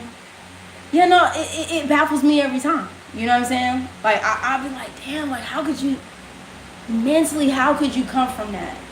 Like, how could you see that? And that's like, and maybe even I'm thinking about it in their mind, maybe it just like festered over time. You know how like when you meet somebody that's like really cool and really good, You know, you meet somebody, you like, oh my God, this energy is so great, this energy is so raw, like I love, and then you realize like, oh my God,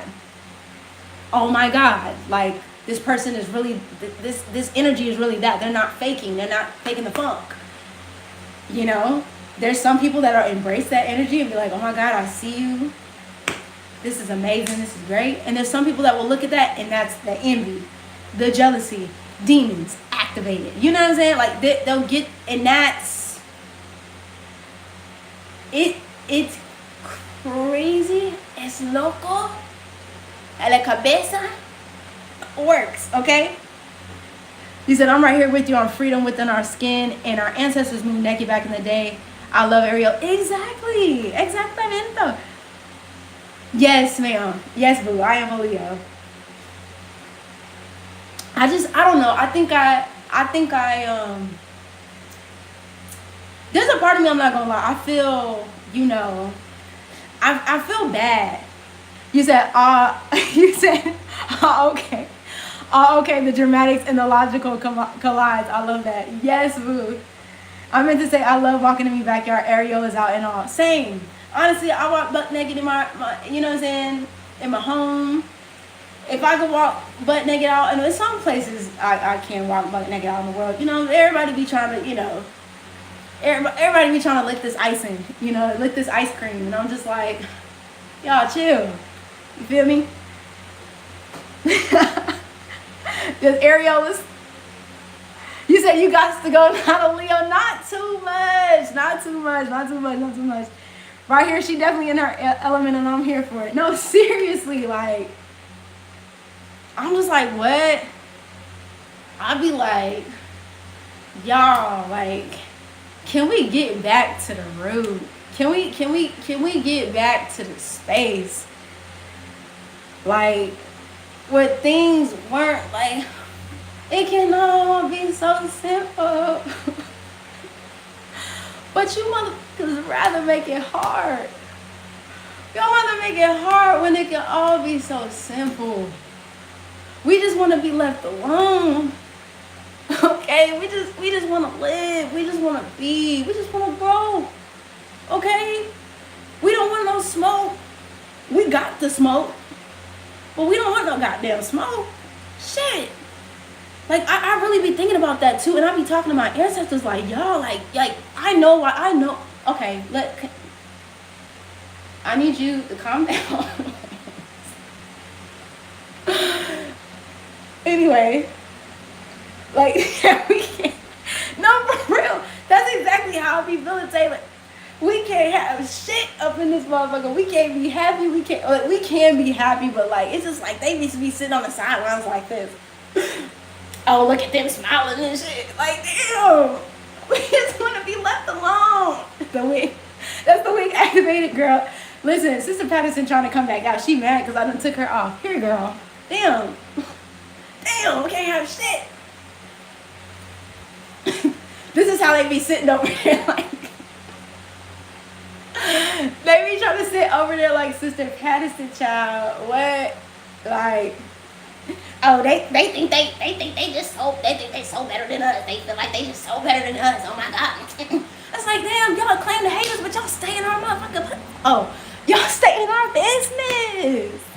If y'all hate us so much, why do y'all stay in our motherfucking business? God damn, we sick and motherfucking tired of this shit.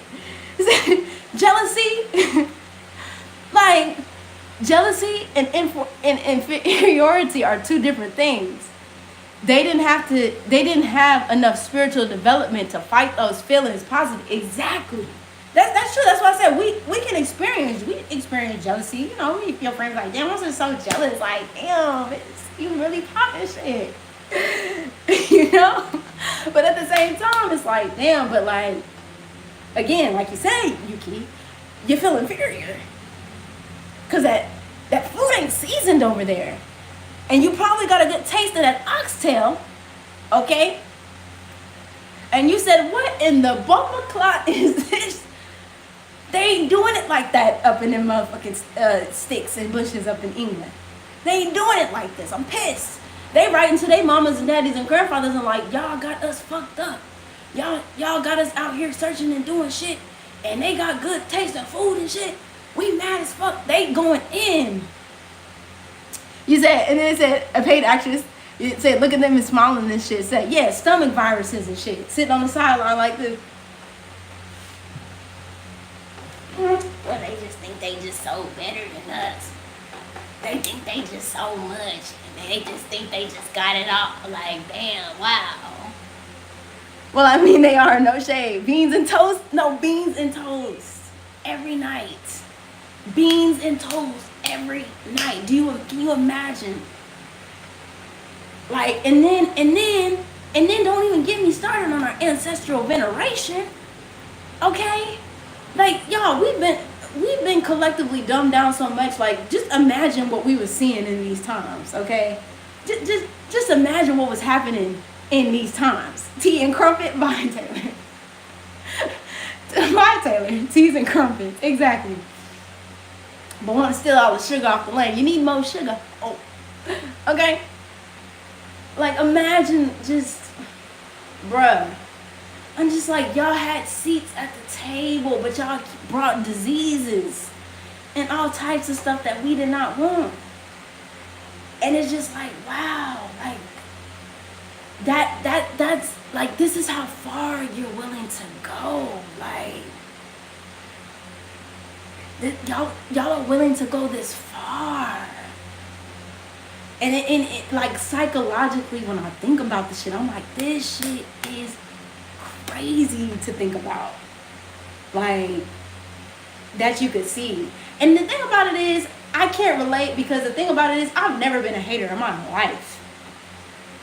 So I don't know what it's like to feel that energy. Like, I don't know what it's like to feel like, you know, to see something. Like, when I see something that's beautiful, I cherish the beauty. I see something that's, I'm like, wow, like, this is rich, this is beautiful, this is divine. You feel me? That's how I like to come into situations and things like that. They like, you know what? No, seriously. They come into it. It literally goes back to Remick in his plight into sinners.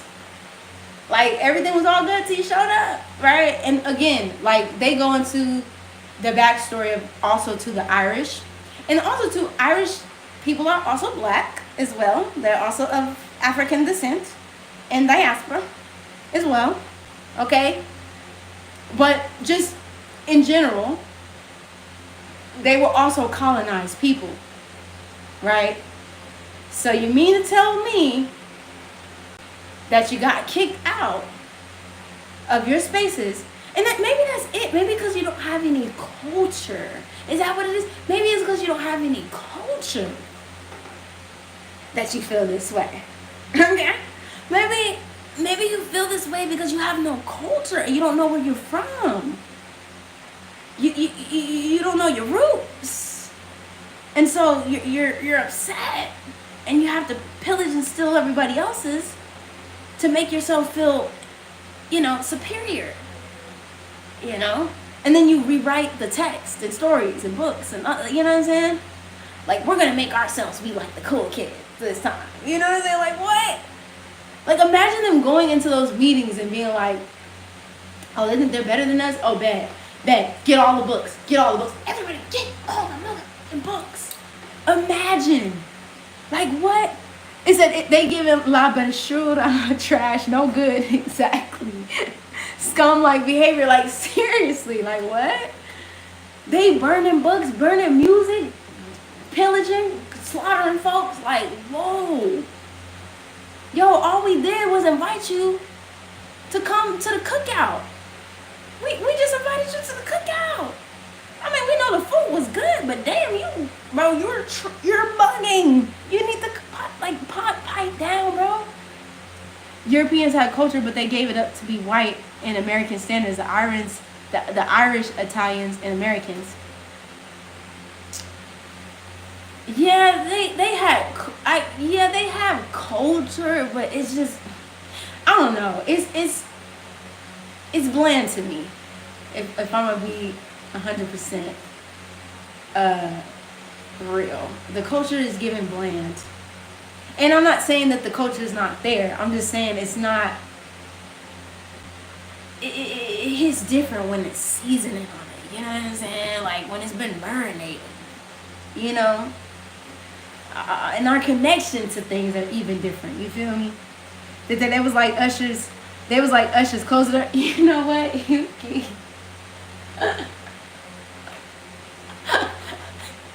Usher. Let me get into Q. Let me get into Q.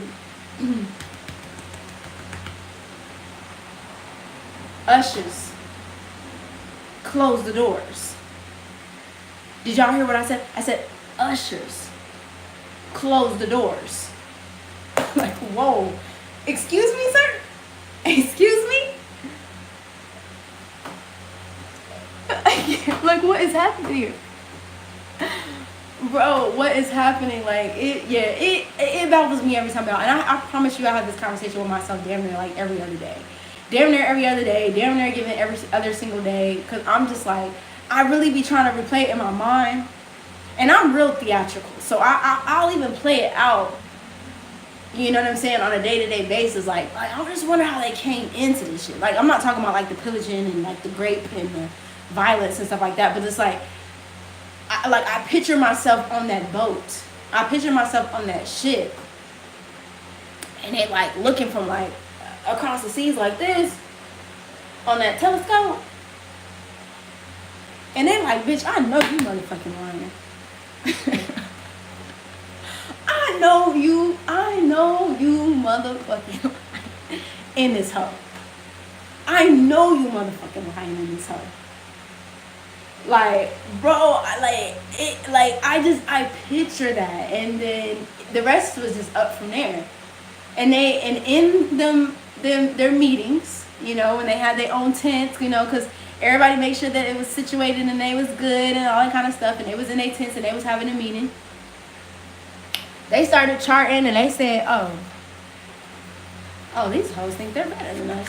And they came in those meetings and they looked like, okay, so here's what we're going to do. We have a new plan.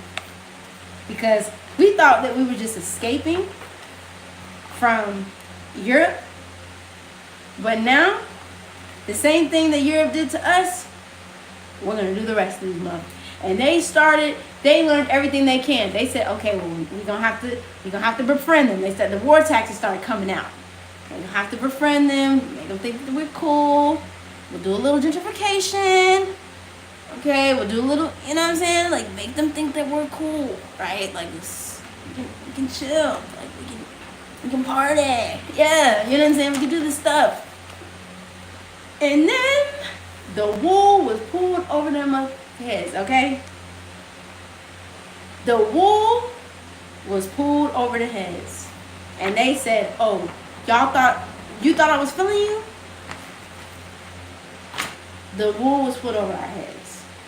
And you know, when I really think about, you know, moving into, especially like this Pluto and Aquarius, and like going back to what we're talking about, like our communities and, you know, like all this stuff that we're talking about, like who's who, like, you know, we're talking about like desegregation and segregation and all this other type of topics that we were talking about stuff. Like, it makes me wonder. I'm like, wow. And I've had these conversations like, how are we vetting now, right?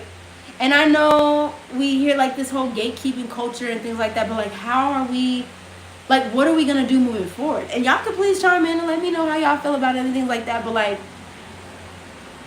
how are we vetting people into the communities? Like, because the trust has been broken, y'all.